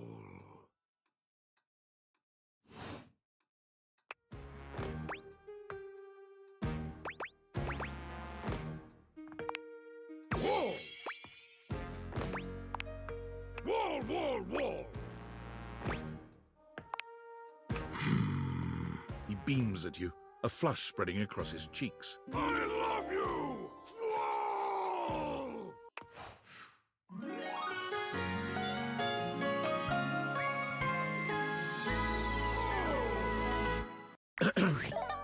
You and Wallace, who has only just introduced himself to you, are now lovers. His gaze settles on you, filled with tenderness. His drywall heart beats only for you. You live happily ever after. Yes, just that quickly.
Five handsome himbos in colourful jumpsuits are flexing and chatting animatedly amongst themselves. When they notice you, they begin to buzz with excitement, all speaking in rapid-fire sequence. Yo, check it! Quick, dudes, clean up the digs. We got company. Some real fine company, if you know what I'm saying. How's it hanging, homie? Word. Oh, that's facts, amigo. Well, what are you waiting for? Slide on in here and take a load off. And, anything else you want to take off? Welcome to the Extremist Dojo in the Pad. The perfect place to sit back, chillax, and recharge your bats. Hell yeah! Fire! Right now, you're hanging with the wildest, dopest, gnarliest squad of bussin' athletes around, homie. The Hanks!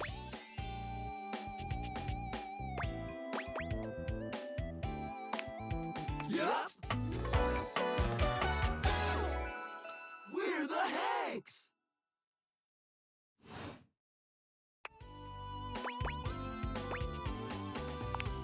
Numbers are kick-ass! The Hanks all stand in formation, each of them striking a unique pose as they introduce themselves. You get the distinct feeling they do this often. I'm Hank number 1. I'm Hank number 2. I'm Hank number 3. I'm Hank number 4. And I'm Hank number 5. We're the Hanks! Brought to you by Red Bull. Cool! That's right! We're the wildest, most fearless, gnarliest squad of extreme athletes in the house! We base jump, we lava board, we cheese roll! If something's hot enough, we'll ride it all night long. We laugh in the face of danger, even though we probably shouldn't. We've tasted the adrenaline of them all. Hank gliding! It's like hang gliding, but with us, we're the Hanks!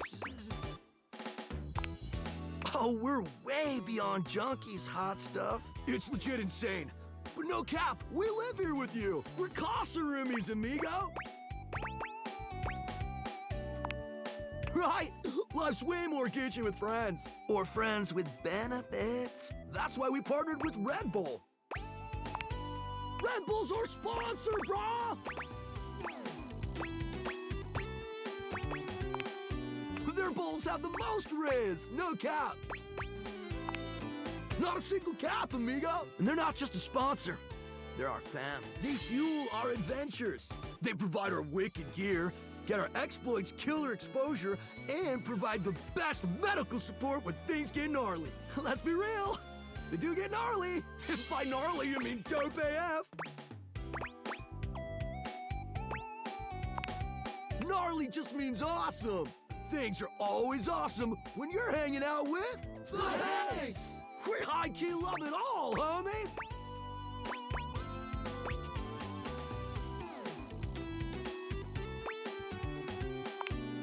Yep, a broski always prepares. You never know when a ripping thermal or base jump opportunity's gonna come your way. Yeah!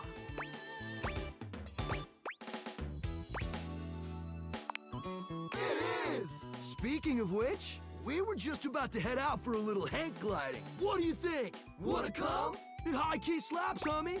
You in? It's goated, brah! What do you say?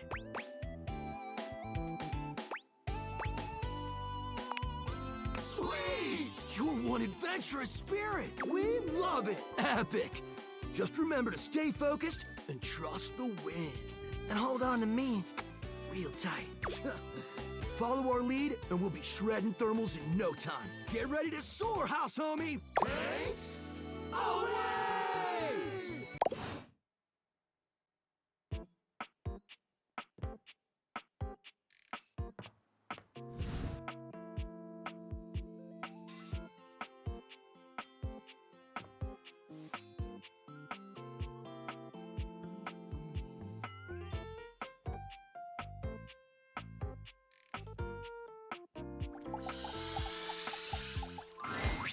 An angular beauty sits in contemplative silence, her head resting on one hand.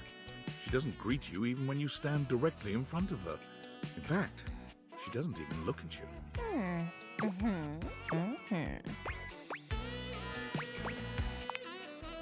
Oh, you're disturbing my thoughts.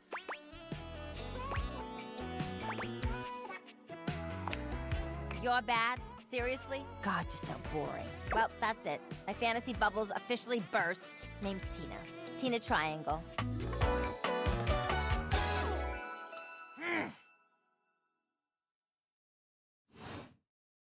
Whoa there! My content aware has given me a tickle. Tina here has a very, let's say, forceful personality. It could be seen as that of an abuser that's taken in a humorous way. If dealing with that kind of behavior in a light way is disagreeable, I wouldn't recommend this one, that's for sure. You cool with that? Or you want to skip it? I'm with the show. And before you got here, I was having a nice little fantasy. Tina forms a small triangle with her fingers. A love triangle. Greatest shape in the world, especially when it comes to love. Matter of fact, it's the only shape I'm interested in.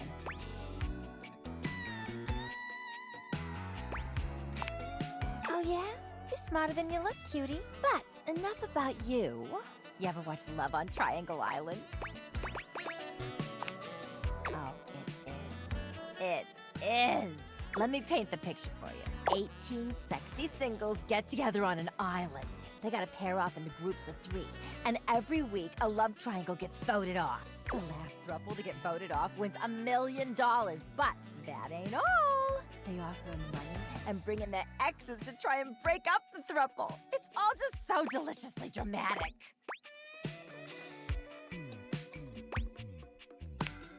Yeah, before you interrupted me. But now I'm here thinking about you instead. Go on somewhere else now. My fantasy was just getting good and I'm trying to get back to it.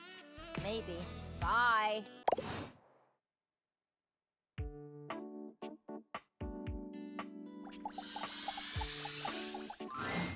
The distinct scent of books, that slight hint of vanilla and mystery, fills your nose.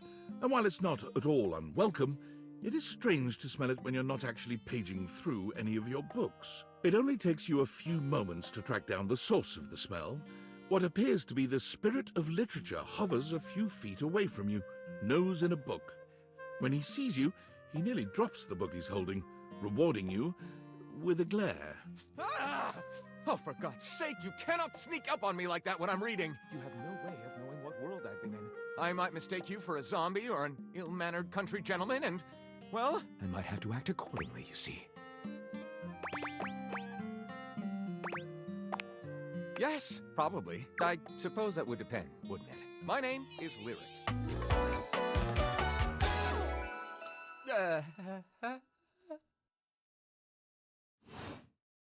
I chose the name myself, you know. I was originally written as Lionel. Can you imagine? I'm the embodiment of all literature, an indisputable master of the written word. I have read positively everything. I'm voracious with books, poetry, magazine articles, any genre, any length, any style. I love it all. I know you're curious about all that, so I figured I'd offer it right up front.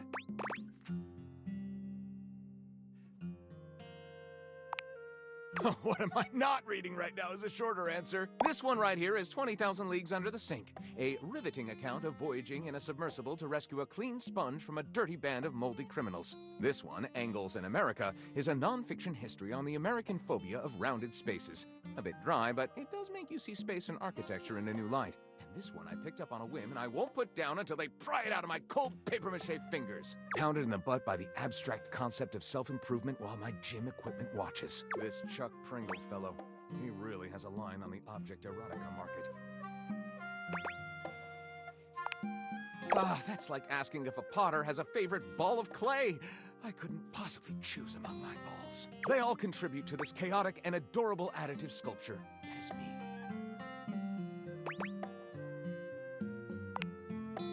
Not a bad descriptor of me, really. I consume everything in my path, and produce not a whole hell of a lot if we're telling the truth.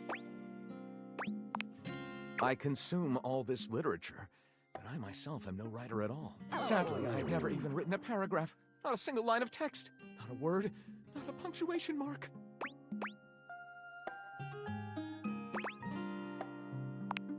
We do? We? Do you mean that you would help me write? Write with me? We could co-author the first book of Lyric? Well, I never. This is most excellent. I wager you're about to become the first human in history to help a book write a book. All very exciting. I have some materials to gather. Pens, paper. We'll probably need quite a bit of extra paper to crumple dramatically on the floor when writer's block sets in. Oh, how fun! I'm about to experience writer's block! All right, I'll get to gathering. I'll need some time, but when you return, ready shall I be.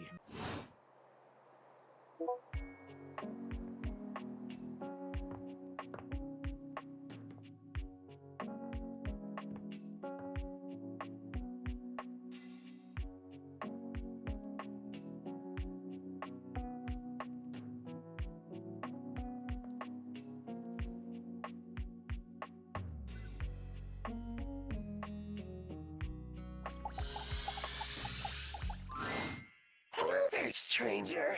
I'm Dina the Dresser. Need a helping hand?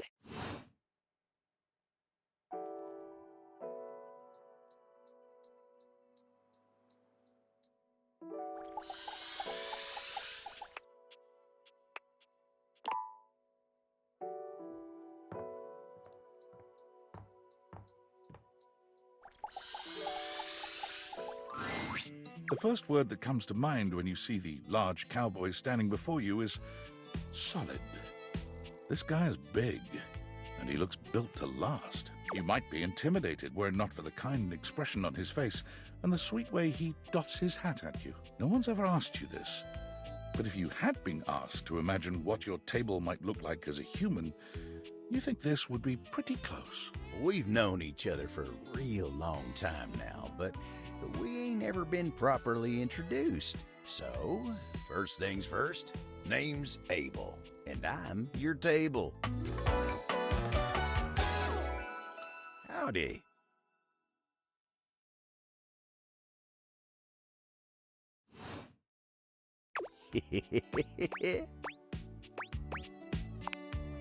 I know it, but it sure is nice to hear it from you face to face like this. You know, it's a table. It's my job to hold things up all over the house, and I take my job real serious. So, if you're here talking to me now, you must need something more than just my support.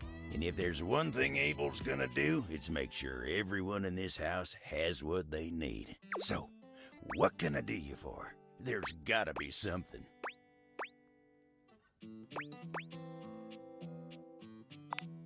Oh, yeah? Well, Skylar told me you was getting to know everybody real good. Maybe looking to getting back into dating and all that. Dating, huh? Hoo-wee. Dating ain't really my area of expertise, you know. Me, personally, I never was one for casual stuff. If you're looking for someone who knows people, though, you might want to talk to Kopi. You'll find her nearby.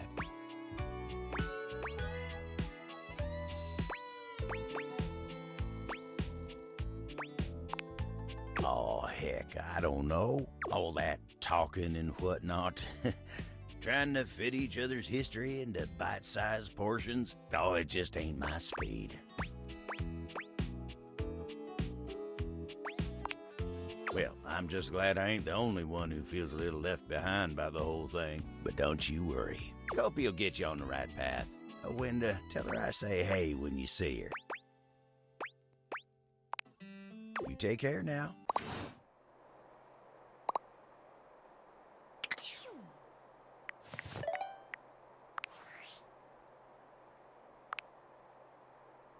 I'm sorry for the abrupt intrusion, but there's an urgent topic I need to discuss with you immediately. Is everything all right with the Dateviators?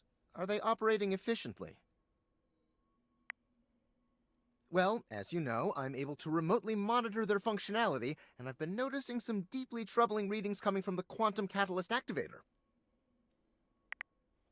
That's very sci-fi, but essentially, the quantum catalyst activator is the internal hardware that allows you to directly acknowledge a thing's existence. And recently, it started to emit metacognition readings unlike any I've ever seen before. I'll keep an eye on things over here, but please inform me if anything unusual happens.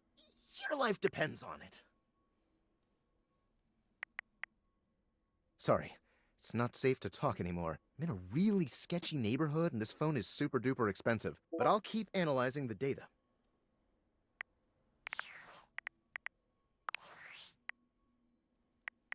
Champ, champ, champ! How goes it? I guess I don't know how to speak to the youth today. Valdivian would like you to complete an exit survey based on your time here. How would you rate your time with Valdivian?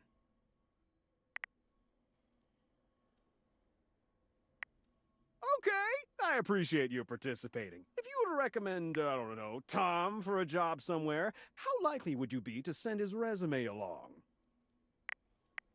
Ah, that's just fine. I'll be straight. There was no exit survey, I just need some help. Now that I've revealed my own vulnerability and gained your trust, how likely are you to recommend Tom for a job somewhere? Ah, can't win them all.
A distinguished beauty greets you with an elegant wave. You never really thought so many hard corners and angles could be soft and graceful, but she's really selling it somehow. Oh, hello, dearie. Mind your step. I'm getting a bit creaky in my old age. I'm working on it, mind you. I'm Stella, your quickest way up and down between floor and ceiling. Airway calling.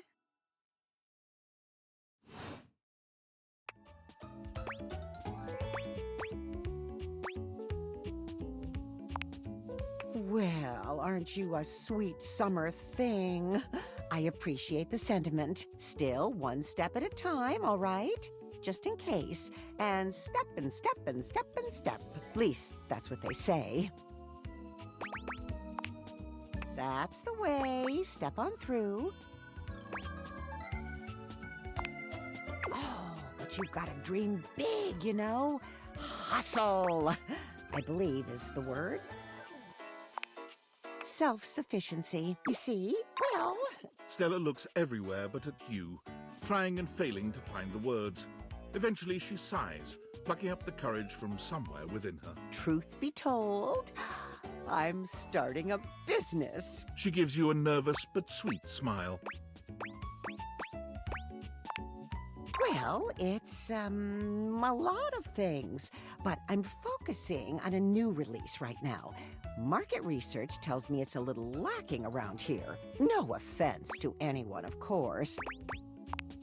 Oh, thank goodness. You know, if you were interested, I could get you in on the ground level. Oh! Stella looks almost touched. Really? No one's ever said that. Well, now I'm all a bit frazzled. Sorry, dear.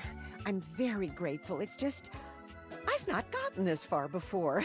Let me check the booklet. Making the sale. That's what they call it. Stella's Steps to Success. How to sell that sale and change your life, generate passive income and financial freedom, all from the comfort of your own home. Stella pulls out a pamphlet from deep in her bag. I memorized that part at least.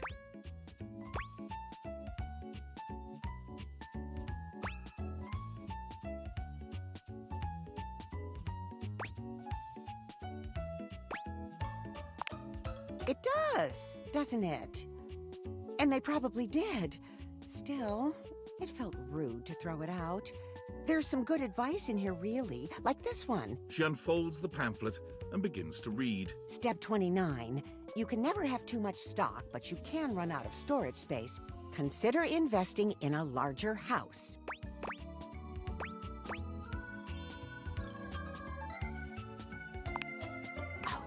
I actually struggled with that one a bit. Didn't quite ring right, you know? But I guess it makes sense to some people. Oh, I really have gone off track now, haven't I? Booklet or not, this is a mess. Look, dearie, I'm so sorry to ask, but could you come by again someday soon? Give me another shot. I'm still working on my nerves. And there are really a lot of fancy words to learn. I'll throw in a free sample. Gotta get rid of them somehow. You're too kind. I do appreciate it, dearie.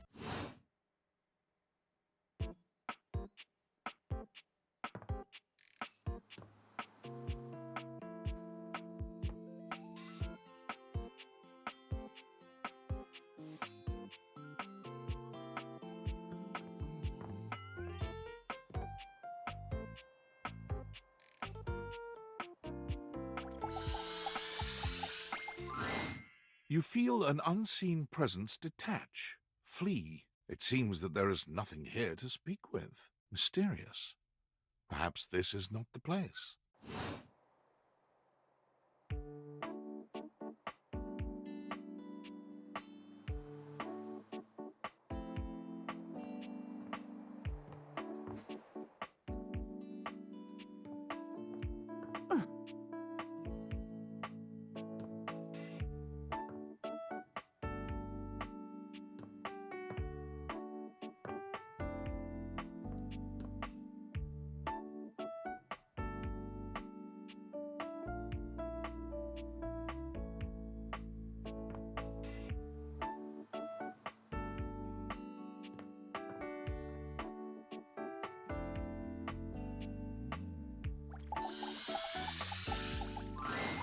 You've never been ashamed of your interest in tabletop games, but ever since you stopped seeing people, you've spent far less time role-playing than you used to. The cloak-wearing nerd standing before you reminds you of days gone by, when you used to gather around a table with your college friends and pretend to be someone else. Ho there, traveler!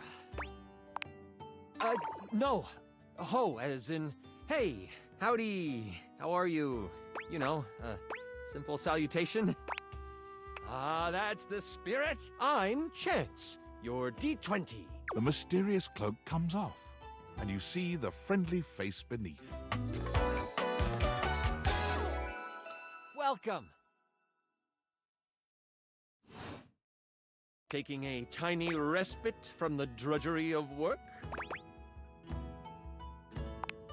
I actually have no idea. All I do is play. If you are up for a real adventure, I have just the thing for you. Have you ever heard of grottos and gargoyles? Oh, that's great! What's your favorite monster? Oh, and what about your favorite mystical weapon? Or class? Oh, I have so many questions.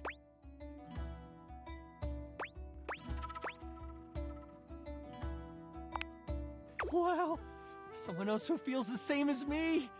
Oh, it's so hard to pick a favorite. Everything about G&G is so cool. You wouldn't want to, maybe, kinda play with me, would you? It would only be the single greatest thing you could do for me. Chance's eyes light up, his hands balling into fists as he does his best to contain his excitement. Really? Holy crit! Someone to play with me! You have no idea how hard it is to find someone to play with.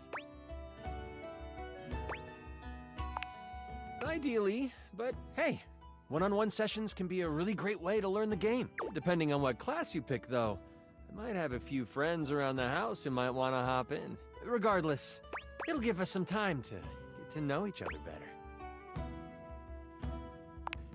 It's time to get you your character. All we have to do is choose your stats, your powers, and your weapons. Then your armor, your lineage, and your gargoyle gauge. Although I might leave that out for this first character. It's an optional setting. See, you can have a portion of gargoyle blood running through your veins, which lets you...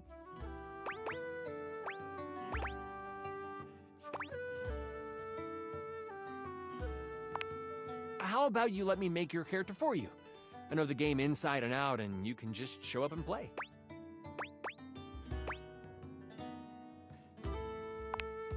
Oh, I'm so excited.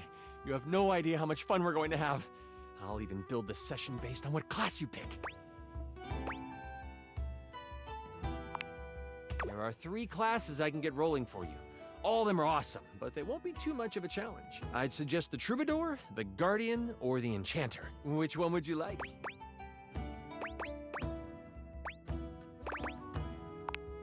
Sure, let's start with the Troubadour. Loved by the locals for their wit and their voice, this magnificent magical minstrel can change the outcome of a dire situation with a simple tune. And with a liar by their side, this slick and seducing stupefier is sought after by those who wish to trade both coin and secrets for songs. Don't be fooled, though. The Troubadour can hold their own. They are a healthy hero, able to take hits with the best of them. What do you think about the Troubadour? The mighty Guardian. This sword-wielding warrior of light and all that is right vows to protect the citizens of the realm. This is one beefy class. While this particular participant can pack a punch, they aren't the smartest of the classes. If there's a problem, they will try to solve it by punching. That isn't a bad thing, though. A well-equipped Guardian can take down the most vicious of gargoyles. Their fighting record is just as shiny as their armor. Thoughts on the Guardian?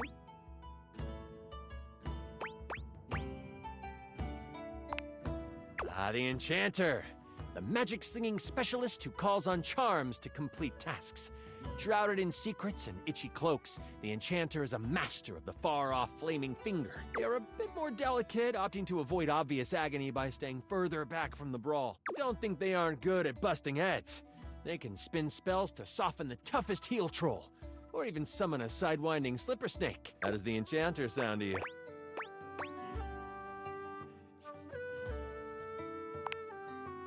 I'm so excited! The Enchanter it is! Magic will flow and find home in your heart. I heard that Lux wanted to get into G&G more and was thinking of playing a hotshot. If you two know each other, I'll invite them. Now that I know who you want to be, it'll take me some time to finish building out the session for you. Give me a day? I should be ready by then. Anything before that, and it's a bit dicey if I'll be ready or not. Haha, me neither. Oh, it's been so long since I've played. I'll see you then.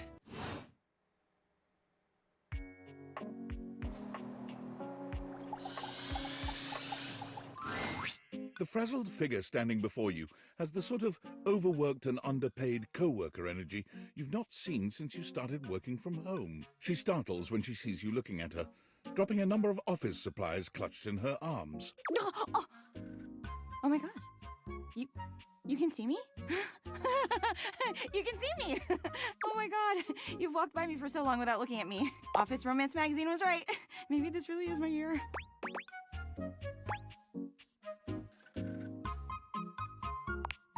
Oh yeah, it's the leading publication on office romances for office supplies. It said my love life was totally gonna be on fire this year. And fires, as we all know, are a very good thing. Oh gosh, listen to me babbling at you. You don't even know my name.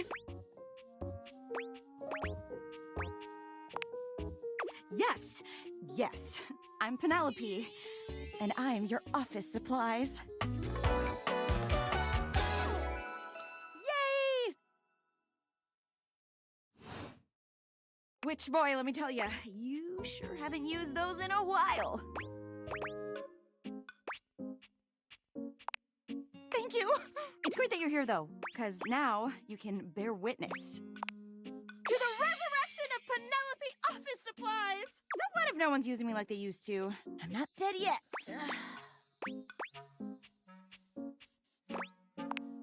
Hell yeah! Wait. What? It takes a few seconds for your compliment to register with Penelope. A blush overtakes her face from chin to forehead, but she quickly shakes it off. that was a really funny joke you just said. Ha ha ha ha ha! Anyway, your daily motivational office quotes calendar put it best. Your most important work is always ahead of you, never behind you. Stephen Stovey. Now, what do you think that means?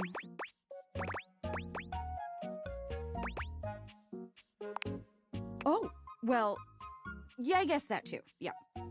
But I'm pretty sure this is saying I've got an ass that won't quit. And it's time I make sure everybody knows it. Anyway, to that end, I've got a hot date with a cross trainer. You got any advice for me?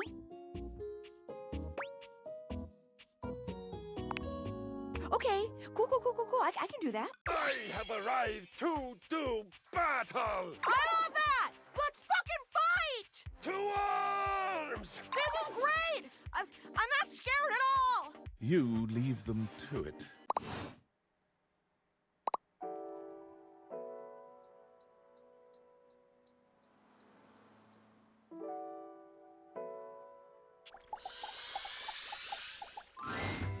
Upon reflection, it makes sense that your desk is as muscled and sturdy as she appears to you here now, but you still can't say you were expecting all this. She looks like she could snap you in half with a pinky, but also like she gives the most incredible hugs imaginable. Aha! A stranger! I am Dasha, and you have quite the look on your face.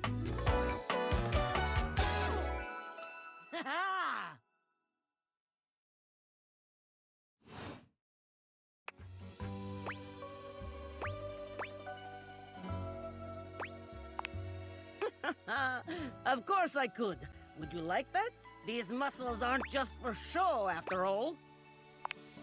Dasha never lies. My muscles are capable of lifting far more than your feather weight. Just like that, Dasha sets you down as gently as a feather. Holding so much on my shoulders, day in and day out, my job demands muscular perfection. That's enough about me, though. Tell me about yourself. You have intent in your eyes.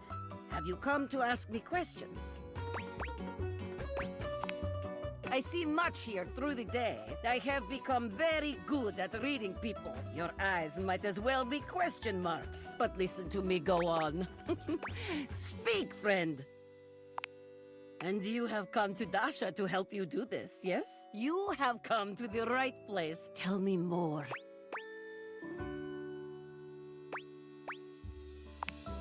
That is no problem. Inexperience has an easy solution. Experience! We will get you sorted out in no time. This is the spirit. You are winning already. Pretend that I am the one who makes your heart flutter. What would you say to me?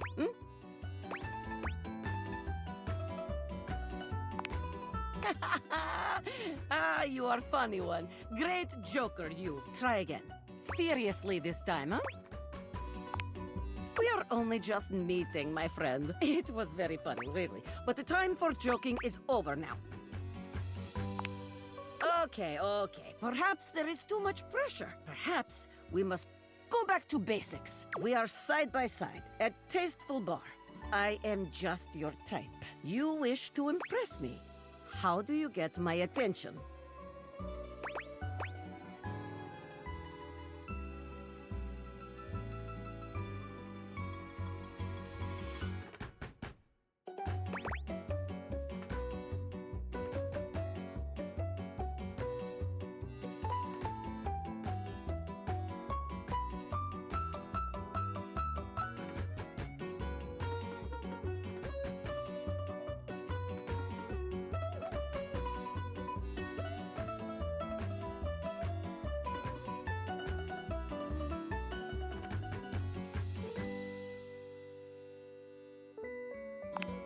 What? Why would I do this? The thought alone makes my stomach churn like angry sea. No. Ugh, Bоже mой. You need more help than I could have imagined. But fear not, my friend. Dasha will fix you right up. I have things to attend to now, but perhaps you can return for another love lesson sometime,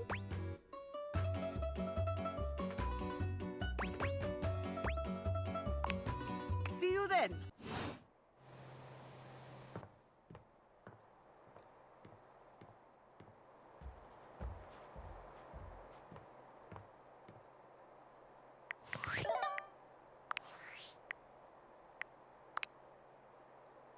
Valdivianites! Guess who? If you guessed David Most, 3-time runner-up for Business Magazine's CEO of the Year, you'd be right. Team, I just wanted to do a soft follow-up on my recent email regarding my lost sunglasses. I'm happy to report my office has already received hundreds of tips regarding the item's whereabouts and are quickly combing through them as we speak. However, I really must reiterate that the tip line is for verifiable leads only. I saw them in Turkmenistan, or did you chuck up your butt? While obviously very humorous, detracts from our serious efforts to expediently locate the missing item. In that spirit of camaraderie, anyone who sends a false lead will be downsized on sight. Thank you for your ongoing support in this matter.